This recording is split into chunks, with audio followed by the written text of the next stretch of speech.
තෙරුවන් සරණේ පිහිටලා මේ ශීලාදී ගුණධර්ම දියුණු කිරීම මෙතකයි කියලා කියන්න බැරි අනුසස් තියෙන දෙයක්. අවංකවම තෙරුවන් සරණේ පිහිටලා මේ සීලය ආරක්ෂා කරගත්තොත් ඒකේ පිළිසරණ මෙපමණයි කියලා කියන්න බැරි තරම්. ඉතින් මේ ගුණධර්ම රැකින්න සුදුසුකමක් වුමනයි. මොකක්ද ඒ සුදුසුකම? තමාට ආදරය කරන්න ඕනේ. තමන් දුකට වැටෙනවාට බය නම්, තමන් සැපයට කැමති නම්, තමන්ට ද්වේෂ කරන්නේ නැත්තම් ආන් ඒ කෙනාට තමයි මේ ගුණධර්ම පිහිටන්නේ. තමන්ට ද්වේෂ කරන්නේ නැද්ද? ඉන්නවනේ, ඕන තරම් ඉන්නවා. ගුණධර්ම පිහිටන්නේ නැහැ එතකොට. ඒතර ගුණධර්ම පිහිටන්න නම් තමන් බය වෙන්න ඕනේ දුකට වැටෙන්න. සතර පායට වැටෙන්න තමන් බය වෙන්න ඕනේ. ඒකේ තේරුම මොකද්ද? තමන්ට ආදරය දක්වන්න ඕනේ. එහෙම නැත්නම් මේ ගුණධර්ම පිහිටන්නේ. අද අපි බොහොම ලස්සන සූත්‍ර දේශනාවක් ඉගෙන ගන්නයි යන්නේ. මේ දේශනාව සඳහන් වෙන්නේ මජ්ක්‍ධිම නිකායේ මූල පණ්ණාසකයේ කියන කොටසේ. මේ අපි අද ඉගෙන ගන්න සූත්‍ර දේශනාවේ නම ශාලෙය්‍යක සූත්‍රය. ශාලා කියන ගමේ වාසය කරපු අයට වදාළ දෙසුම. බුදුරජාණන් වහන්සේ මහත් භික්ෂු පිරිසක් සමග කොසල් දනව්වේ චාරිකාවේ වැඩියා. චාරිකාවේ වඩිනවා කියන්නේ මොකද්ද? ධර්මයේ දේශනා කරමින් ගමින් ගමට වඩිනවා. වස් කාලය ආවහම එක තැනක නවතිනවා. වස් කාලය ඉවරනහම ආයමත් චාරිකාව පටන් ගන්නවා. ඉතින් මේ විදිහට කොසල් ජනපදයේ චාරිකාවේ වඩිද්දී එක ගම්මානයක් තිබ්බා. ඒ ගමේ නම ශාලා. මොකක්ද ඒ ගමේ නම? ශාලා. ඒ ගමේ හිටියේ බ්‍රාහ්මණ වංශිකයෝ. එතකොට මේක එන මොන ගමක්ද? බ්‍රාහ්මණ වංශිකයන්ගේ ගමක්. බමුණු ගමක්. එතකොට ඒ කාලේ ගම්මාන තිබිලා තියෙනවා. ඒ ගමේ සම්පූර්ණයෙන්ම ඉන්නේ බ්‍රාහ්මණ වංශිකයෝ. අනිත් අයත් ඉතින් අඩු වශයෙන් ඇති. වැඩි වශයෙන් ඉන්නේ කවුද? බ්‍රාහ්මණයෝ. එතකොට ඒක සම්මත වෙන්නේ බ්‍රාහ්මණයන්ගේ ගමක් කියලා. ඒක වංශවත් කුලීන මිනිසුන්ගේ ගමක්. හැබැයි මේ මිනිසුන්ට තිබුණා ගැටලු ජීවිතේ. ගැටලු තමයි ඒ කාලේ සාමාන්‍ය සමාජයේ උස්සඩින් කතා කරපු දේවල් තිබ්බා. මේ කාලේ සාමාන්‍ය සමාජයේ උස්සඩින් කතා කරන්නේ මොනවද? ළමයින්ට උගන්වන්න ඕනේ. විභාග පාස් කරු ගන්න ඕනේ. ඊළඟට හොඳ රස්සාවක් ලබා දෙන්න ඕනේ. ඒ ළමයින්ටම කියලා ගෙයක් දොරක් තියෙන්න ඕනේ. කාටවත් අත නොපා ජීවත් වෙන්න ඕනේ. මලන්ට පස්සේ මොන වුණත් කමන්නේ. ඒ කාලේ මිනිස්සු කතා කරපු එකක් තමයි අපි මෙහෙම වුණාට මලහට පස්සේ මක් වේද? දැන් මේ කාලේ කතාව නෑ. නිසා මේ කාලේ කතා වෙන්න ඕන දේවල් තමයි අපිට ටීවී එකකින් පෙන්වන්නේ. පත්තරවල තියෙන්නේ. ඒකට අනුව නේද අපේ සිතිවිලි හැදෙන්නේ. අපි හිතන රටාව හැදෙන්නේ අපි ගන්න දැනුමට අනුව. ඒ නිසා පරලෝක ගැන කිසිම දෙයක් කල්පනා නොකරන මිනිසුන්ට කුසල් කියන ඒවා අයිති නැහැ. පින් කියන ඒවා අයිතිත් නැහැ. ඒවා අයිති මෙලොවක් පරලොවක් ගැන කතා කරපු සමාජයට. දැන් මේ වෙද්දි ශාලාගමට බුදුරජාණන් වහන්සේ ඔන්න වැඩලා. හැබැයි මිනිස්සුන්ට තිබුණා ප්‍රශ්න. තිබිච්ච ප්‍රශ්න තමයි නිරය තියෙනවා කියලා අහන්න ලැබෙනවා. එතකොට මේ මිනිස්සු ඇහුවේ නැහැ නිරය කොහෙද තියෙන්නේ කියලා. දැන් අපේ රටේ කවුරු හරි නිරය තියෙනවා කිව්වොත් එකපාරට අහන්නේ කොහොමද?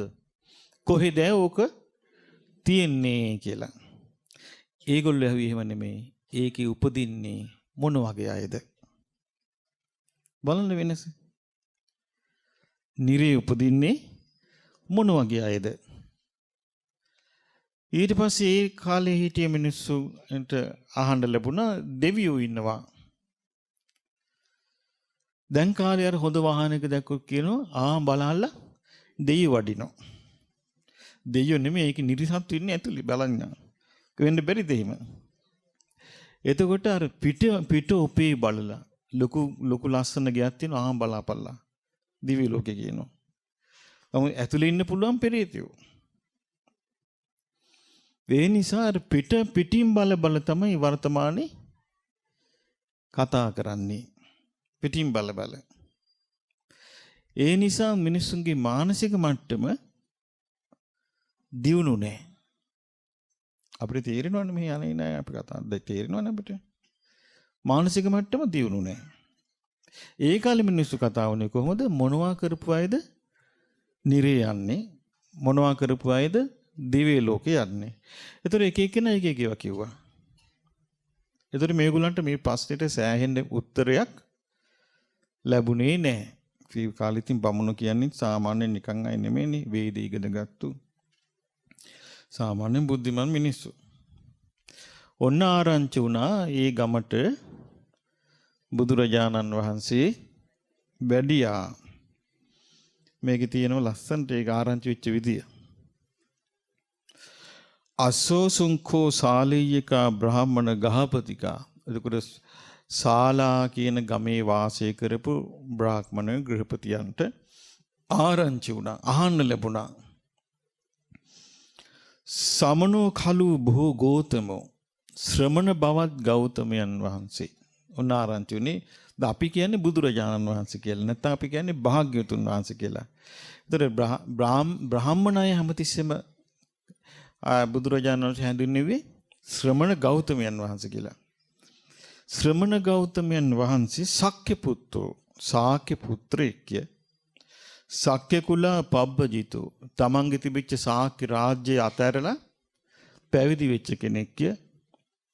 කෝසලේසු චාරිකං චරමානෝ කොසල් රටේ චාරිකාවී වඩිද්දී මහතා භික්ඛු සංඝේන සද්දි මහත් භික්ෂු සංඝ පිරිසක් පිරිවරාගෙන ශාලාගමටත් වැඩියා කියලා ඔන්න ආරංචි වුණා.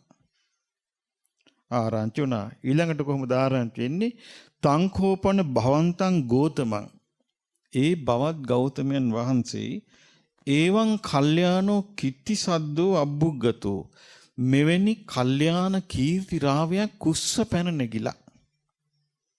කොහොමද ආරංචිනේ මෙන්න මෙහෙම කල්යාණ කීර්ති රාවයක් පැන නැගිලා තියෙන. දැන් මේගොල්ලෝ බෞද්ධයෝ නෙමෙයි. දැන් මේ බුද්ධඝංකාරයෝ නෙමෙයි. මේ බුද්ධඝංකාරයෝ විදිහට හරි කරදර වෙන්න තිබ්බා. මේ බුද්ධඝංකාරයෝ නෙමෙයි. මේ බුද්ධිමත් මිනිස්සු. එතකොට මේ මිනිස්සු කොහොමද කල්පනා කළේ? ඒවං කල්යාණෝ කිත්ති සද්දෝ අබ්බුග්ගතෝ කල්යාණ කීර්ති රාවයක් උස්ස පැන නැගිලා තියෙනවා. මොකද්ද? ඉතිපිසෝ භගවා අරහං. ඒ භාග්‍යතුන් වහන්සේ අරහං රහත් කෙනෙක්ය. සම්මා සම්බුද්ධෝ සම්මා සම්බුදු කෙනෙක්ය. විද්‍යාචරණ සම්පන්නෝ විද්‍යාචරණ සම්පන්න විද්‍යාවෙන් හා චරණයෙන් යුක්ත වූ කෙනෙක්ය. සුගතෝ සුගත වූ ගුණයෙන් යුක්ත කෙනෙක්ය. ලෝකවිදු හැම ලෝම දන්නා කෙනෙක්ය. අනුත්තරෝ පුරුෂ ධම්ම සාරථි දමණය කරන දෙවි මිනිසුන් දමණය කිරීමෙහිලා අග්‍ර කෙනෙක්ය. සත්තා දේව මනුස්සාන දෙවියන්ගේත් මිනිසුන්ගේත් ශාස්ත්‍රුන් වහන්සේය. බුදු කෙනෙක්ය. භගවා භාග්‍යවතුන් වහන්සේ කෙනෙක්ය කියලයි දැන් ඔන්න ආරංචිය. ඊට පස්සේ ආරංචිනේ කොහොමද? සෝ ඉමං ලෝකං සදේවකං සමාරකං සබ්‍රාහ්මකං සස්සමන බ්‍රාහමණින් පජං සදේව මනුස්සං. පුදුම ලස්සනයි මේ ආරංචි වෙච්ච විදිය. උන්වහන්සේ ඒකේ බුදුරජාණන් වහන්සේ දෙවියන් සහිත මරුන් සහිත බමුන් සහිත ශ්‍රමණ බ්‍රාහ්මණයන් සහිත මේ සදේවක ලෝකයට සයන් අභිඤ්ඤා සත්‍තිකත්වා පවේදේති. සොකීය ප්‍රඥාවෙන් උපදවාගත්තු දෙයක් කියනවා. සොකීය තමන්ගේම ප්‍රඥාවෙන් උපදවාගත්තු විශිෂ්ට ඥාණයෙන් යුතු දෙයක් කියාගෙන යනවා. දැන් බලන්න මේ කාලේ මිනිස්සු කතා වෙච්ච විදිය. අපිට පුළුවන් ද මේ යන්තම් කිට්ටු වෙන්න? බෑනේ. සෝ ධම්මං දේශිත උන්වහන්සේ ධර්මයේ කියනවා, බණ කියනවලු. කොහොමද? ආදි කල්යාණ, මජ්ජේ කල්යාණ, පරියෝස. ඒ කියන්නේ මුල් කොටස ඇහුවත් ඇති. සුන්දරයි. මැද කොටස ඇහුවත් ඇති. ඒත් සුන්දරයි. පරියෝසాన කල්යාණ අවසාන කොටස ඇහුවත් ඇති. ඒත් සුන්දරයි. සාත්තං සබ්බ්‍යංජනං කේවල පරිපූර්ණං පරිසුද්ධං බ්‍රහ්මචර්යං පකාසේති. ඒවේ හරි පැහැදිලි අර්ථ තියෙනවා. හරි පැහැදිලි වචන තියෙනවා. මුළුමනින්ම පිරිසිදු පරිපූර්ණ නිවන් මඟ කියන කෙනෙක් කියලා ඒ ආරංචි යාමේ. එතකොට බමුණු කල්පනා කරන්නේ කොහොමද? සාදුකෝපන තථා රූපානං අරහතං දස්සනං හෝති. ඒ බඳු රහතන් වහන්සේ නමක් දකින්න ලැබීම කොච්චර ලොකු දෙයක්ද? ඔන්න මිනිස්සු කතා වෙච්ච විදිය. ඒ බඳු රහතන් වහන්සේ නමක් දකින්න ලැබීම කොච්චර ලොකු දෙයක්ද?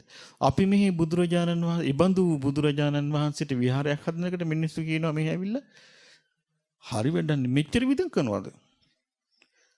ගෙවල් හදලා දෙන්න ඉපේ මේ සල්ලි වල දුප්පත් මිනිසුන්ට. මොකටද මේ කොංගෙක් ගහගෙන? මේ කවුද කියන්නේ? තෙරුවන් සරණ ගිහිපයිද? නෑ, බුද්ධ ආගම්කාරයෝ. එමි ගරහනවා. මේ භාග්‍යවතුන් වහන්සේගේ පූජාවට ගරහනවා. භාග්‍යවතුන් වහන්සේගේ පිනට ගරහනවා. ඒක කාගේ පිනක්ද? බුදුරජාණන් වහන්සේගේ පින. දැන් ඔන්න මං අනුරාධපුරේ විහාරයක් හදන්න යනවා. ඒක කාගේ පිනක්ද? බුදුරජාණන් වහන්සේට විහාරයක් ලැබීමේ පින උන්වහන්සේගේ පිනනේ. ඒකයි. ඒ අනුන්ගේ ශාස්ත්‍රුන් වහන්සේගේ පිනටත් ගරහන මිනිසුන්ට සරණ පිටයිද? නෑ. එතකොට එබඳු රහතන් වහන්සේගේ දැක්ම කොතරම් අගේද කියලා කල්පනා කළා මිනිස්සු කතා වුණා. ඕන් ඊට පස්සේ බ්‍රාහ්මණයෝ ටික කිව්වා යමල්ල එකතු යන් අපි ඔක්කොම යන්. කොහෙද යන්න හදන්නේ දැන්? බුදුරජාණන් වහන්සේ බැහැ දකින්න. අපි බැහැ දකින්න යමන් කියලා කට්ටියගේ දැන් මේ ඔක්කොම තෙරුවන් සරණ ගිහපු අයද? නෑ. අප කියන හැටියට අපි බෞද්ධයෝ කී නේද? නෑ. නමුත් ආරංචි වුණා බුදුරජාණන් වහන්සේ ගැන හරි චිත්‍රේ. ආරංචි වුණා. ආරංචි වෙලා දැන් සාමාන්‍යයෙන් මෙතන යන්නේ කොහොමද? අපි යන් ඒ බඳු රහතුන් දැකීම කොච්චර හොඳ දෙයක්ද කියලා තමයි යන්නේ. ගිහින් මේකේ තියෙනවා අපේ කච්චේ භගවන්තං අභිවාදෙත්වා ඒකමන්තං නිසීදෙන්සු. කොටසක් ගින් බුදුරජාණන් වහන්සේට වන්දනා කළා. වැඳලා පැත්තකින් වාඩි වුණා. අපේ කච්චේ භගවතා සද්දින් සම්මෝදින්සු. තව කොටසක් වැඳේ නෑ. නිකන් ආගියතොරතුරු කතා කළා. මේ වහන්සේ කපිලවස්තු නගරේ රජකම අත්හැරලා ගියා කියලා ඉතින් අපිට ආරංචි වුණා. දැන් වැඩි කොයි පළාතේ ඉඳලා දැන් කොහේදලද මෙහෙට වැඩි කියලා විස්තර අහලා තව කොටසක් වාඩි වුණා. අපේ කච්චේ යේන භගවා තේනංජලින් පනාමිත්වා. අර භාග්‍යතුන් වහන්සේ දිශාවට නිකන් වැඳලා අර භාගයට වඳින්නේ. භාගයට වැඳලා වාඩි වුණා. තව කොටසක් තම තමන්ගේ නම් කියලා මම මේ ආසවලා ස්වාමීනි මේ ආසවලා කියලා ඒගොල්ලන්ව හඳුන්වලා දීලා වාඩි වුණා. තව කොටසක් නිස්සද්දවම වාඩි වුණා. එතකොට ඒකේ ප්‍රධාන බ්‍රාහ්මණයා බුදුරජාණන් වහන්සේගෙන් අහනවා බවත් ගෞතමයන් වහන්සේ අපි මේ ආවේ කාරණාවක් දැනගන්නයි. සමහර සත්වයන් කය බිඳලා මරුණට පස්සේ අපාය දුර්ගතියෙන් නිරය කියන ලෝකෙ ගිහින් උපදිනවාලු. සමහර අය මැරිලා නිරය ගිහින් උපදිනවාලු. ඒ නිරය ගිහින් උපදින්න ඒ මිනිස්සු හේතු වෙන්නේ මොනවාද? ඔන්න අහලා තියෙන ප්‍රශ්නේ. මේක ලැබුවනම් අහන්නේ කොහොමද? සමහර මිනිස්සු නිරය ගිහින් උපදිනවලු. නිරය කොහෙද තියෙන්නේ කියලා යටත් යන්න. එහෙම නේද මේ අහන්නේ? නිරය කොහෙද තියෙන්නේ කියලා. දැන් මේ යන්නේ කොහොමද? නිරේ ගිහින් උපදිනවා කියලා අපිට අහන්න ලැබෙනවා මේ සත්වයෝ. නිරේ ගිහින් උපදින්නේ සත්වයෝ මොන හේතුවකින්ද? ඒ සත්වයෝ උපදින්න හේතුව මොකද්ද නිරේ?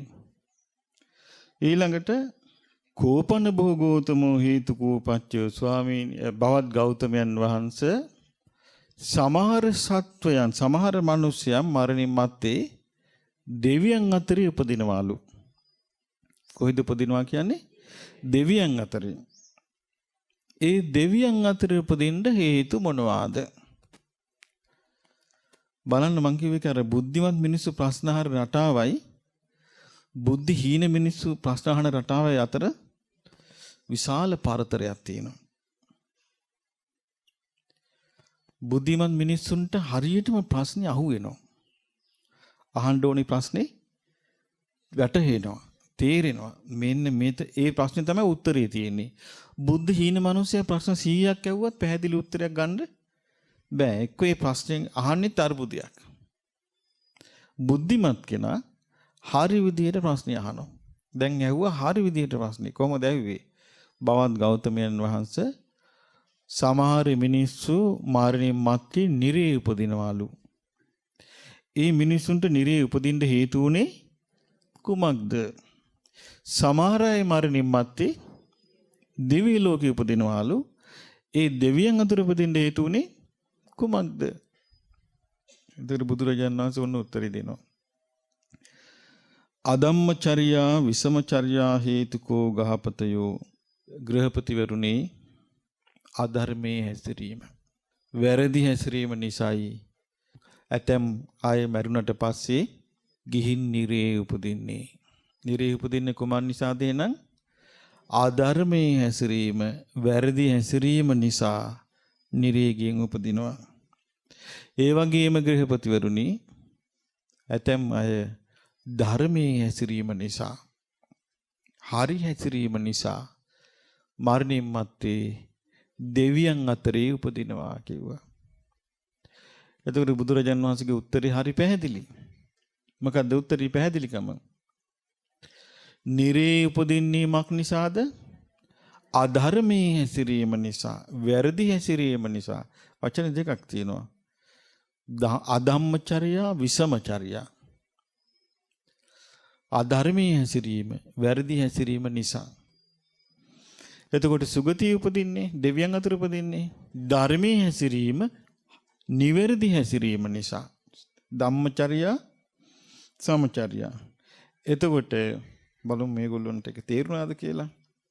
එතකොට කියනවා අනේ ස්වාමීනි, අනේ බවත් ගෞතමයන් වහන්සේ අපිට තේරුණේ නැහැ. කොච්චර ලස්සනද? එහෙනම් මේ තේරුණා කියලා මේගොල්ලන්ට ඉන්න තිබුණේ නැද්ද ඔළුව මෙහෙම කරගෙන? ඈ? හරි කියලා. එහෙම නෑ. කිව්වේ මොකද්ද?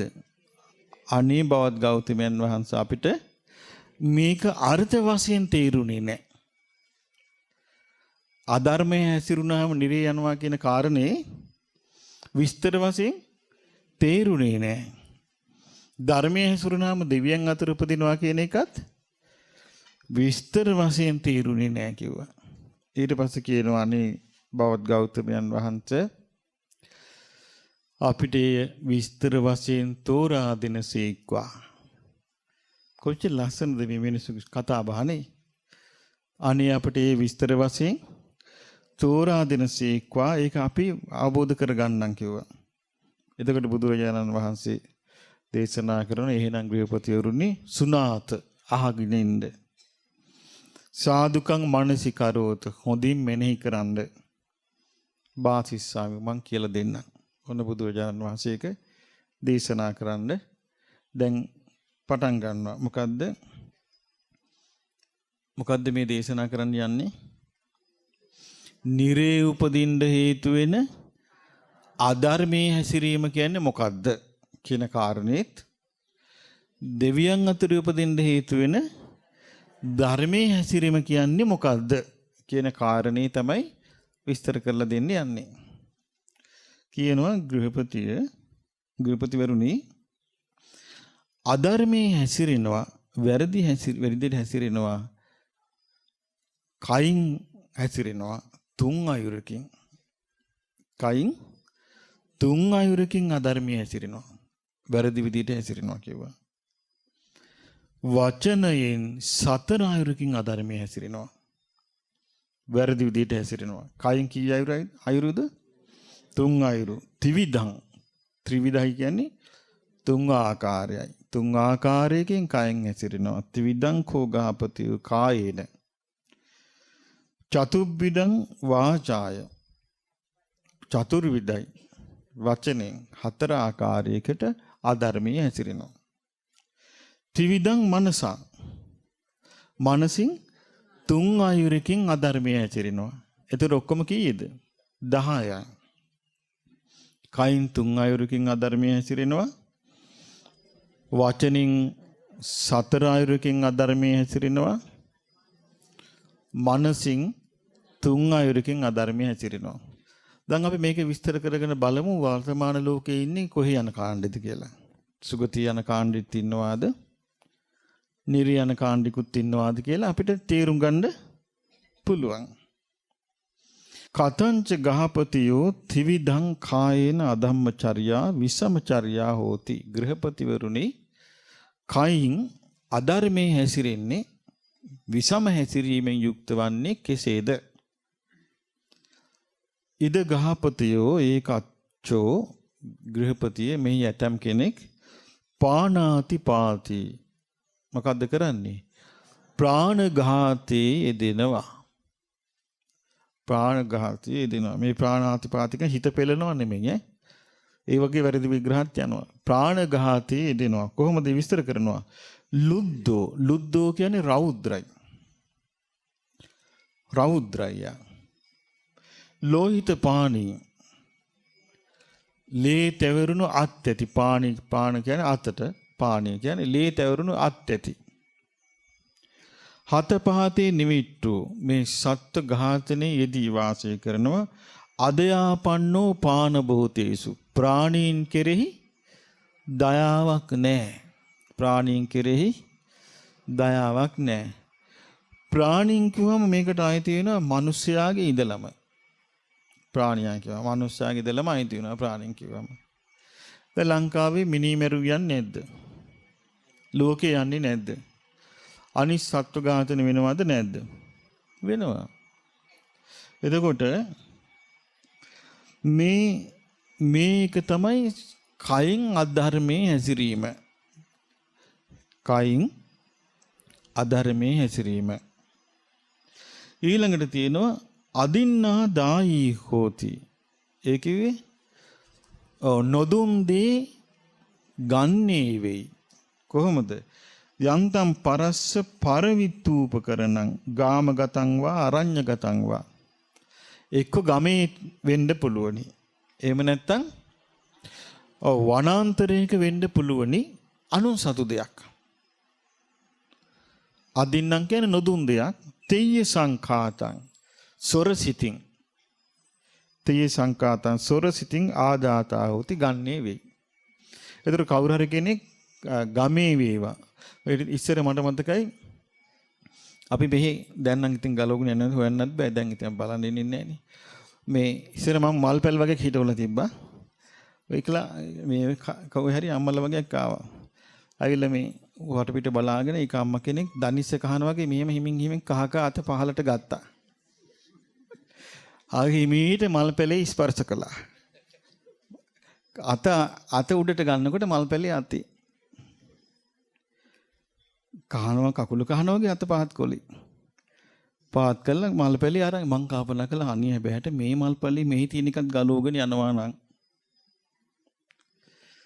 අපිට හිතාගත හැකිනේ එතකොට. මේ නුදුන් දී ගැනීම කියන එකට බය නැති එක. එතකොට එහෙම කරනවා. බයක් නැහැ. ඇහුවනම් මම දෙනවා.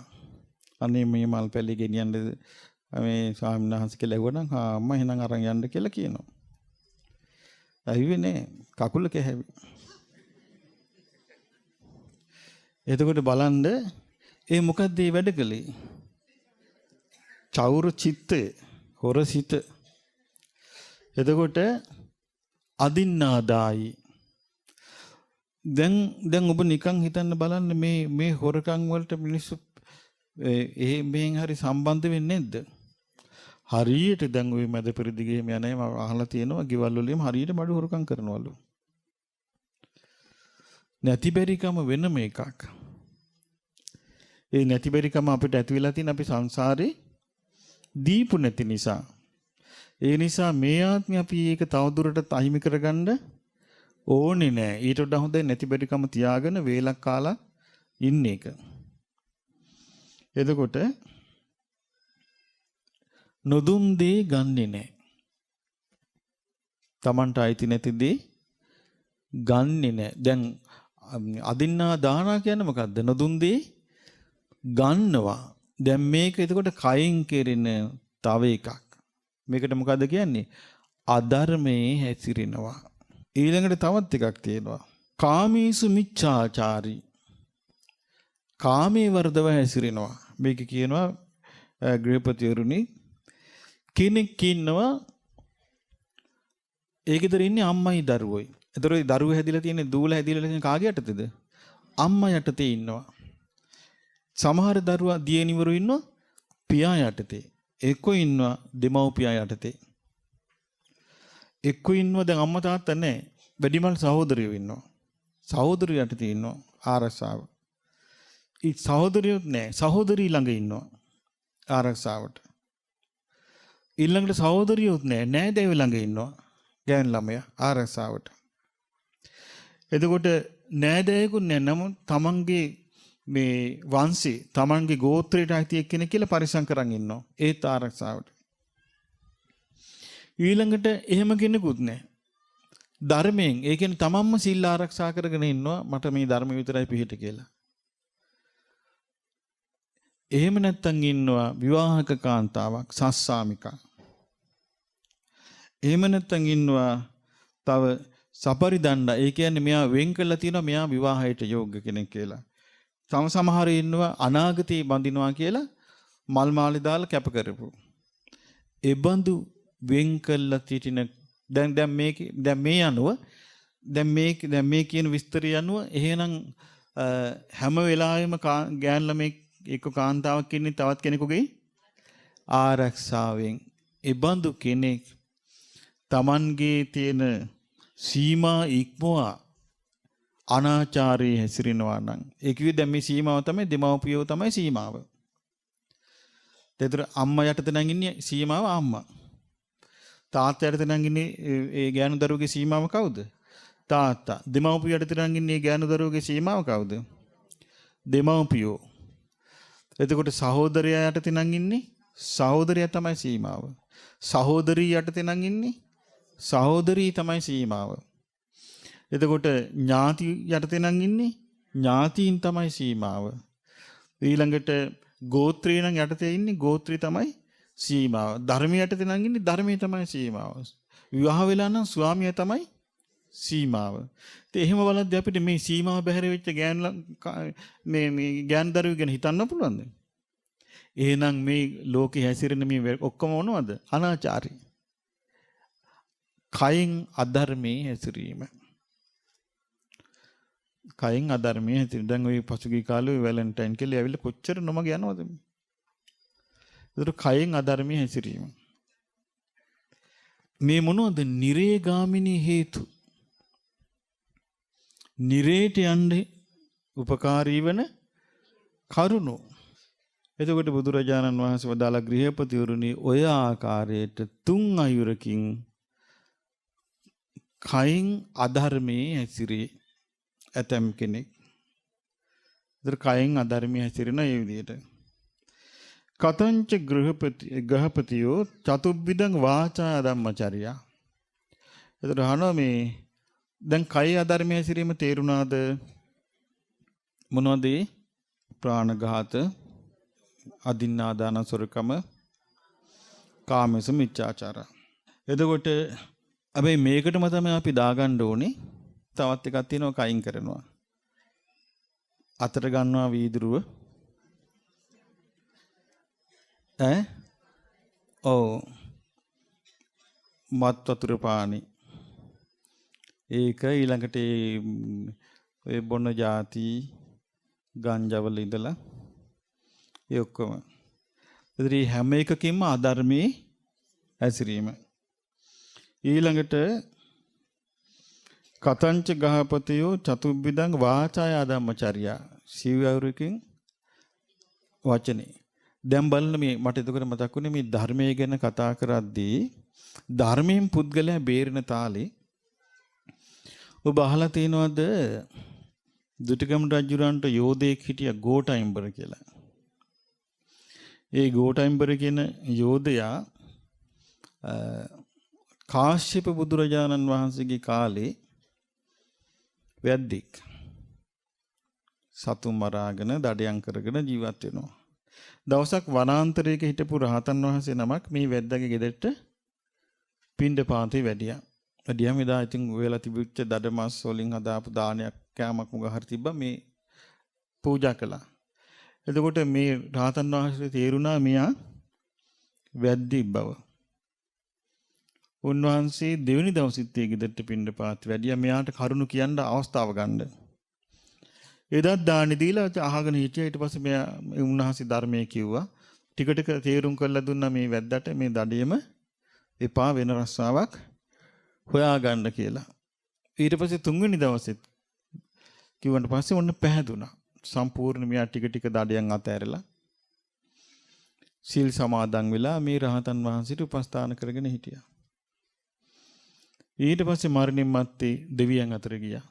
දැන් බලන අර ප්‍රාණඝාත කරපු අකුසල් මැඩගෙන අර රහතන් වහන්සේට උපස්ථාන කරපු පින ආවා ඉස්සරහට. එතකොට බේරගත්තේ ධර්මයෙන් නෙමෙයිද? අධර්මචර්යාව මැඩගෙන ධර්මචර්යාව ආවා ඉස්සරහට. ධර්මයෙන් තමයි බේරගත්තේ.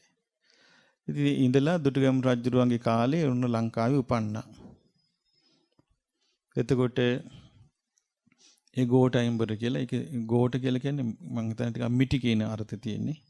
එතකොට ඒ කිනාට ඒ නම වැටිලා ඉතින් ඔන්න යුද්ධෙට ගිහිල්ලා යුද්ධෙත් ඉවර වෙලා ඒ කාලෙත් මෙයා හරියට රාබොනෝ. රාබීලා ඒකේ තවත් සිද්ධියක් තියෙනවා. ඒ ගෝඨයිම්බර තා පිරිසක් එක්ක යද්දී ඒ පොතේ තියෙනවා මේ එක පන්සල් වත්තකට එනවා. ඒ පන්සල් වත්තේ පොල් වත්තක් තියෙනවා. මේ ගෝඨයිම්බර ගිහිල්ලා මොකද කරන්නේ? අර පොල් ගස් ටික ඔක්කොම හොල්ලනවා. කුරුම්බ කණ්ඩ කොල්ලොත් එක්ක. ඊට පස්සේ පළපළ කුරුම්බ කාලා හැමතැනම කොම්බ ටික දානවා. ඒ ඉන්නවා සාමණේර නමක්. උන්වහන්සේගේ තාත්තත් පැවිදි වෙලා තාත්තා රහතන් වහන්සේ.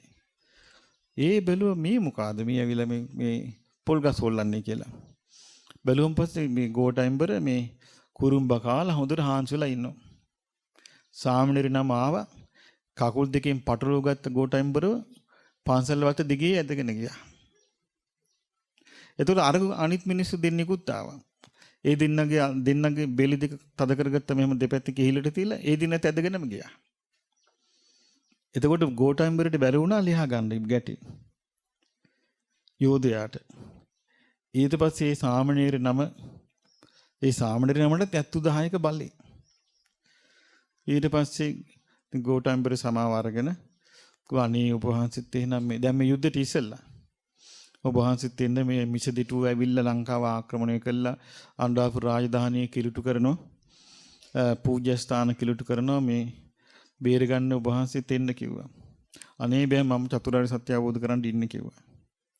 කියලා යන්තම් හරෝගන තියෙන. එහෙම තමයි සිවුරු ඇරලා තියෙන්නේ. ඒ තමයි තේර පුත්තාබේ. එතකොට තේර පුත්තාබේ සටන ඉවර වෙලා කියන්නේ අනුරාධපුරේ දින්නට පස්සේ දුටුගැමුණු රජුරවන්ට කියන රජතුමනි මේ සටන නෙමෙයි සටන මට වෙන සටනක් තියෙනවා මම ඒකට යනවා කිව්වා. කියලා ආයේ පැවිදි වෙන්න යනවා. කියලා පැවිදි වෙලා රහත් වෙනවා. ඒ ගෝඨාභය ඒ කියන්නේ තේර පුත්තාභය කියන රහතන් වහන්සේ දුටුගැමුණු රජුරවන්ගේ අවසාන අවස්ථාවේ දිව්‍ය රථ 6ක් දිව්‍ය ලෝක 6න් ඇවිල්ලා තියෙනවා. ආකාශයේ තියෙනවා දැන්. මිනිසුන්ට පේන්නේ නැහැ. දුටුගැමුණු රජුරෝ කියනවා අත දික් කරගෙන ඔහොම ඉන්න පොඩ්ඩක් මේ සංඝයා මට පිරිත් කියනවා කියලා. ඒතර සාමාන්‍ය මිනිස්සු හිතනවා අනේ මේ මොකද අපේ රජතුමාට උනේ මේ අවසාන මොහොතේ දොඩවනවා.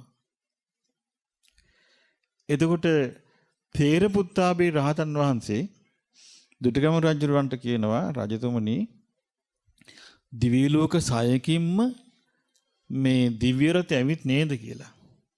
එහෙමයි ස්වාමීනි කියනවා. මොකද අර මිනිස්සු දන්නේ නැහැ මේක. ඒ මිනිස්සුන්ට දැනුවත්.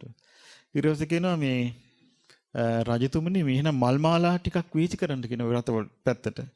ඇඳේ හාසියලම මල් මාලා විසි කරාම එකක් ගිහලා මල් මාලා වල එල්ලෙනවා ඒවා. ඒක තමයි මිනිස්සු තේරුම් ගන්න අහසේ මල් වැල් එල්ලෙනකොට මේ දිව්‍ය රථ ඇවිදින් තියෙනවා කියලා. ඊට පස්සේ දුටුගැමුණු රජුරෝ අභාවයටපත් වෙලා ඒ කියන්නේ ඕපපාතිකව එවලෙම දිවි තුසිත දිවි ලෝකේ දිව්‍ය රාජය වෙලා ඉපදිලා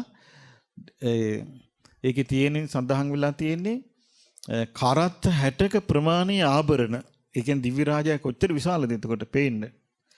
ආභරණ පැලඳගෙන දිව්‍ය රතෙන් සාමාන්‍ය ජනයාට පේන්න රුවන්වැලි සෑය 3 වටක් පැදකුණු කරලා වන්දනා කරලා නොපිනී ගින් තියෙන්නේ. දුටුගැමුණු රජුරන්ගේ අවසානයේ. එතකොට ඒ මේ ගෝඨයිම්බර දුටුගැමුණු රජුරු ඉඳෙද්දි දැන් යාට ඉතින් ඔක්කොටම හම්බුණානේ සිටු තනතුරු හම්බුණා මේ රජවරුන් මේ යෝධයන්ට. ඉතින් මෙයා එක් කරේ අර පරණ සංසාරේ පුරුද්දට මස් පුච්චගෙන මේ රාබිබි ඉන්නවා. ඉන්නකොට රිටිගල වනාන්තරයේ හිටපු යක්ෂයෙකුට ওই යන ගමන් හිතුණා පුලුටු කණ්ඩ. ඉතිලා එතන හිටපු පරිවාර කාන්තාවකට වැහෙලා සිහි නැතුව වැටුණා. ඊට පස්සේ ගෝඨයිම්බර ඇහුවා මේ මොකද වුනේ කියලා. ඉතින් ඇඟේ හිටපු යකා ආගුවා මම යකෙක් කියලා. එතකොට කිව්වා යකෝ උඹට ලැජ්ජ නැද්ද මේ කාන්තාවන්ගේ ඇඟට වැහෙන්න? මේ පිරිමියෙක් ඉඳෙද්දි මට පේන්න වර කිව්වා.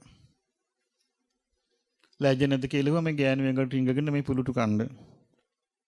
ඒ නිසා මට පේන්න වරින් තෝ පිරිමියෙක් නම් කියලා කිව්වා. යකාට ලැජ්ජාවේ බෑ දැන්. යකා පේන්න ආවා. ඇවිල්ලා කිව්වා ඔබ දැනගනින් ඔබ මිනිහෙක් කිව්වා. මට තියෙන බල පරාක්‍රමේ තොට කොහෙද තියෙන්නේ කියලා ඇහුවා. ඊට පස්සේ ගෝඨයිම්බර කිව්වා තෝ දැනගන් මම මිනිහෙක් කිව්වා.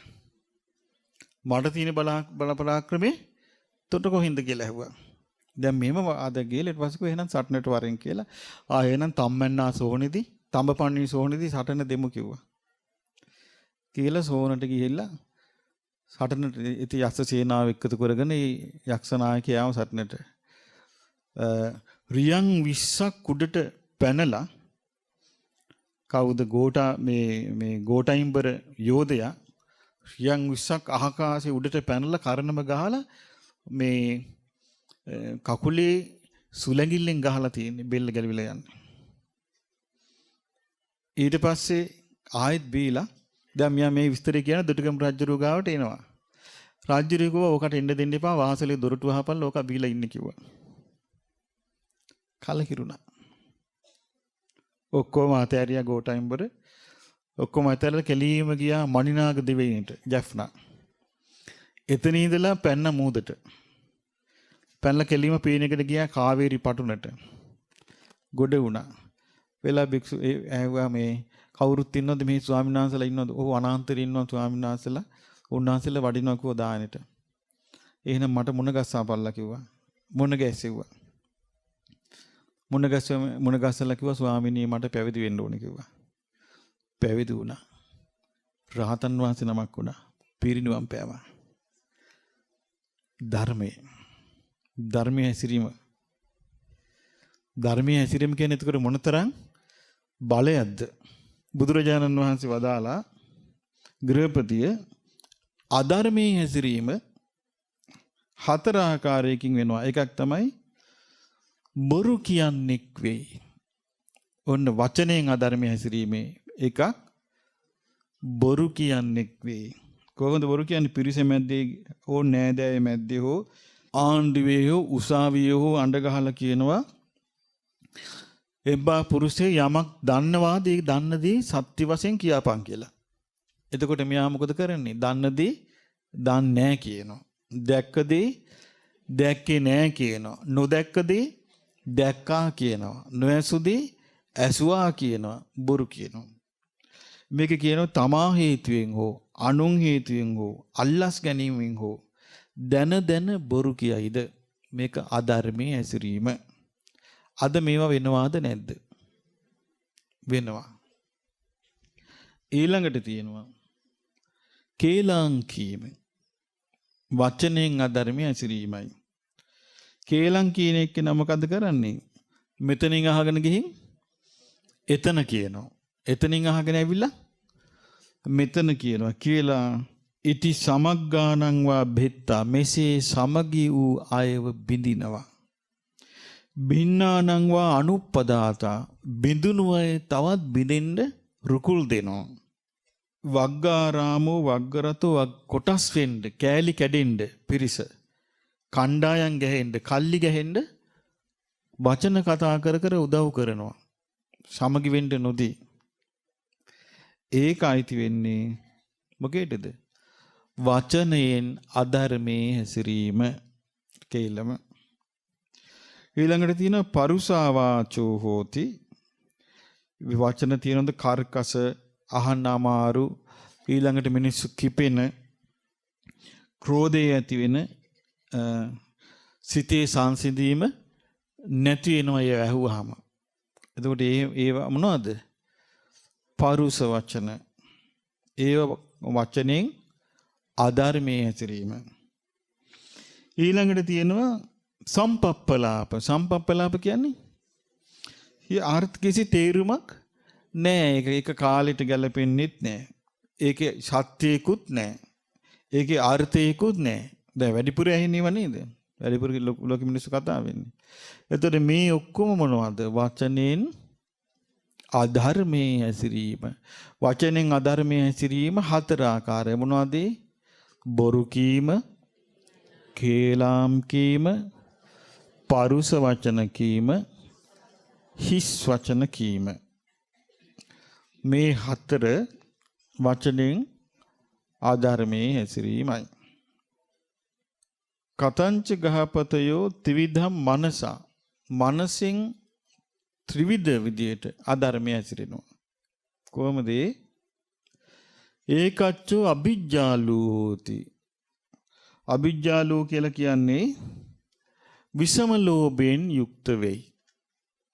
විෂම ලෝභය කියලා කියන්නේ මේකේ තියෙන යන්තම් පරස්ස පරවිත්තූපකරණං තං අභිජ්ජිතා හෝති අහෝ වතමයන් වතයම් පරස්ස තම් මම අස්සාති.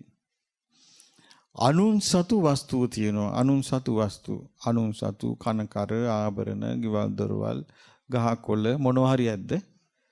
ඉතින් මෙයා හිතනවා අනේ මේවා මට අයිති කරගන්න නැත්නම් මේවා මට අයිති කරගන්න නැත්නම් කියලා හිතනවා. ඒ මොකද්ද? මනසින් අධර්මයේ හැසිරීම. මේක ලෝකේ තියෙනවාද නැද්ද? අනේ මේවා මට අයිති කරගන්න නැත්නම් මනසින් අධර්මයේ හැසිරීම. ඒ දවසක් කොසල් රජුරවන්ටත් ඕක වුණානේ.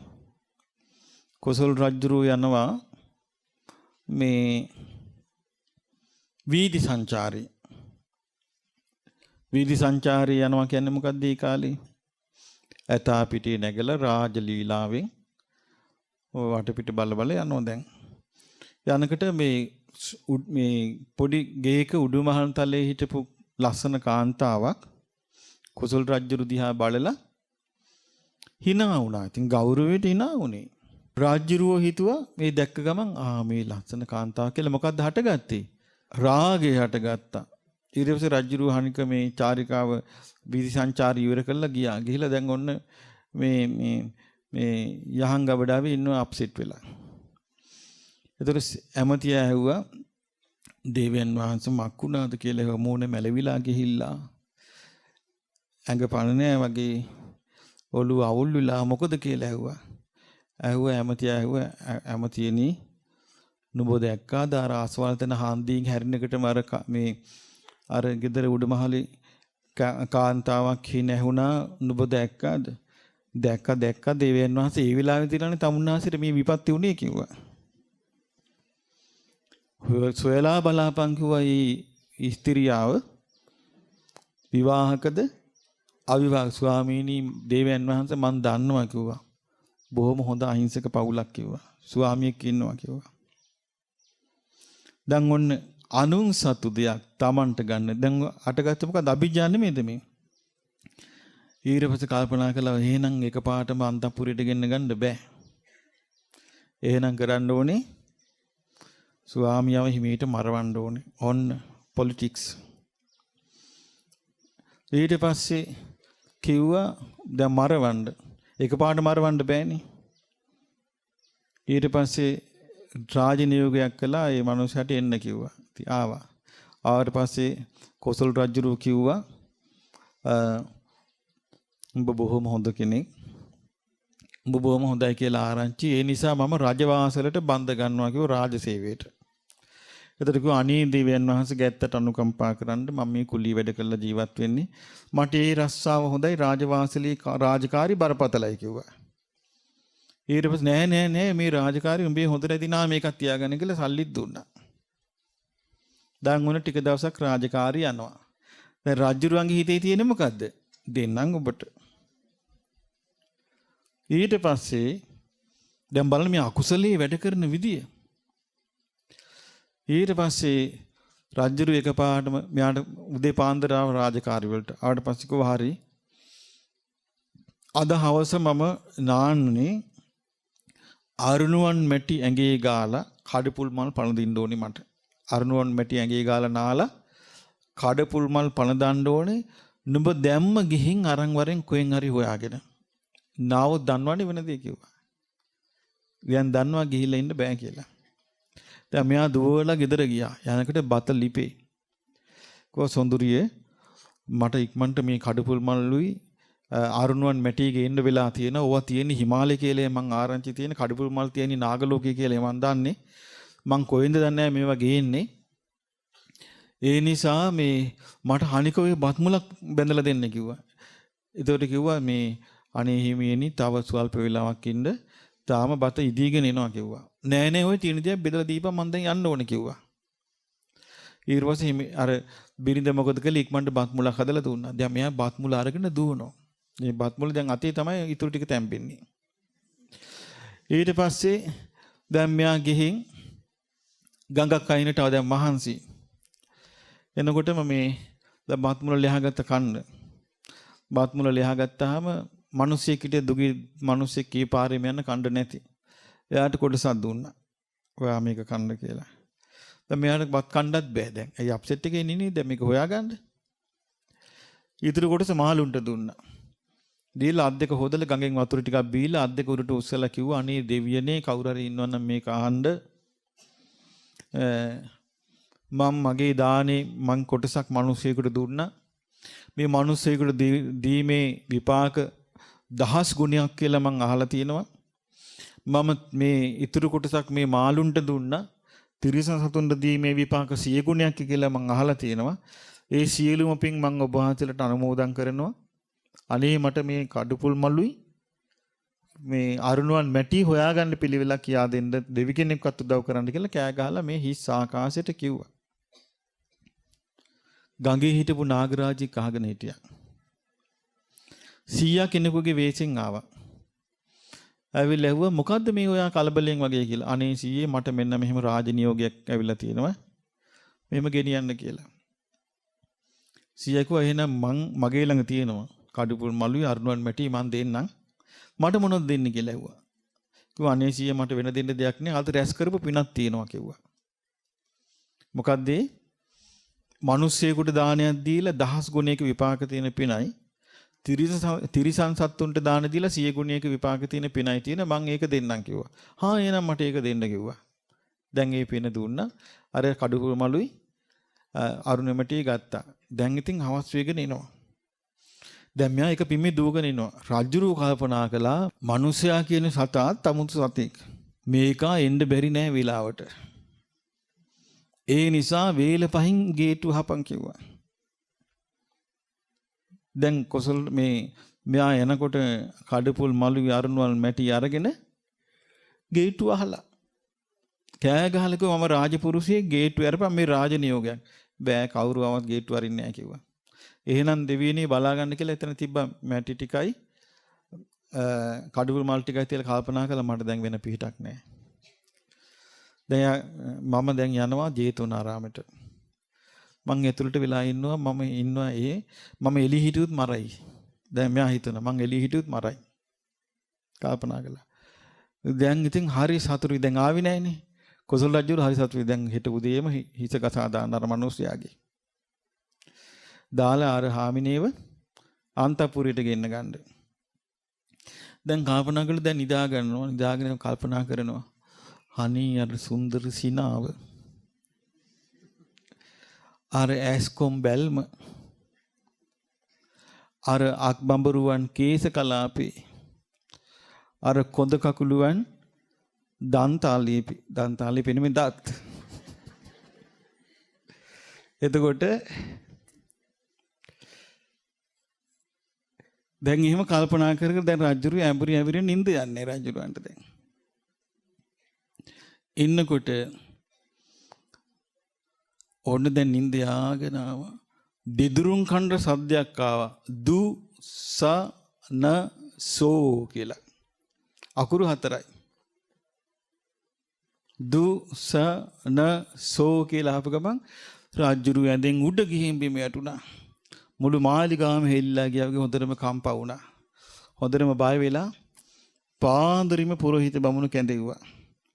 පුරোহিত බමුණ කිව්වා රජතුමනි නල්ල රෙලි ගස්සලා කිව්වා රවිචන්ද්‍ර කුජබුද කේතු මේ කොම ගිරහයෝ කිපිලා කිව්වා හොඳටම.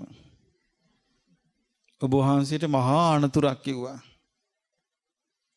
මොකද්ද කරන්න කියලා සර්ව සතක කියලා යාගයක් කරන්න කිව්වා. හැම සත්තුන්ගෙම 100 අරගන්න කිව්වා. අන්තිමට කෙල්ලෝ 100කුයි කොල්ලෝ 100කුත් ගන්න කිව්වා මිනිස්සුත්. අරගෙන මරලා යාගයක් කරමු කිව්වා ගිරහයන්ට පිම්පිනිස. එතකොට රජුරු දැන් ඉක්මනට සංවිධානය කරපළකෝ රජාරක ගන්න එපා මේ ඔක්කොන්ට ඉස්සලා කියලා. මල්ලිකා අභිෂේව මොකද මේ රජතුමනි?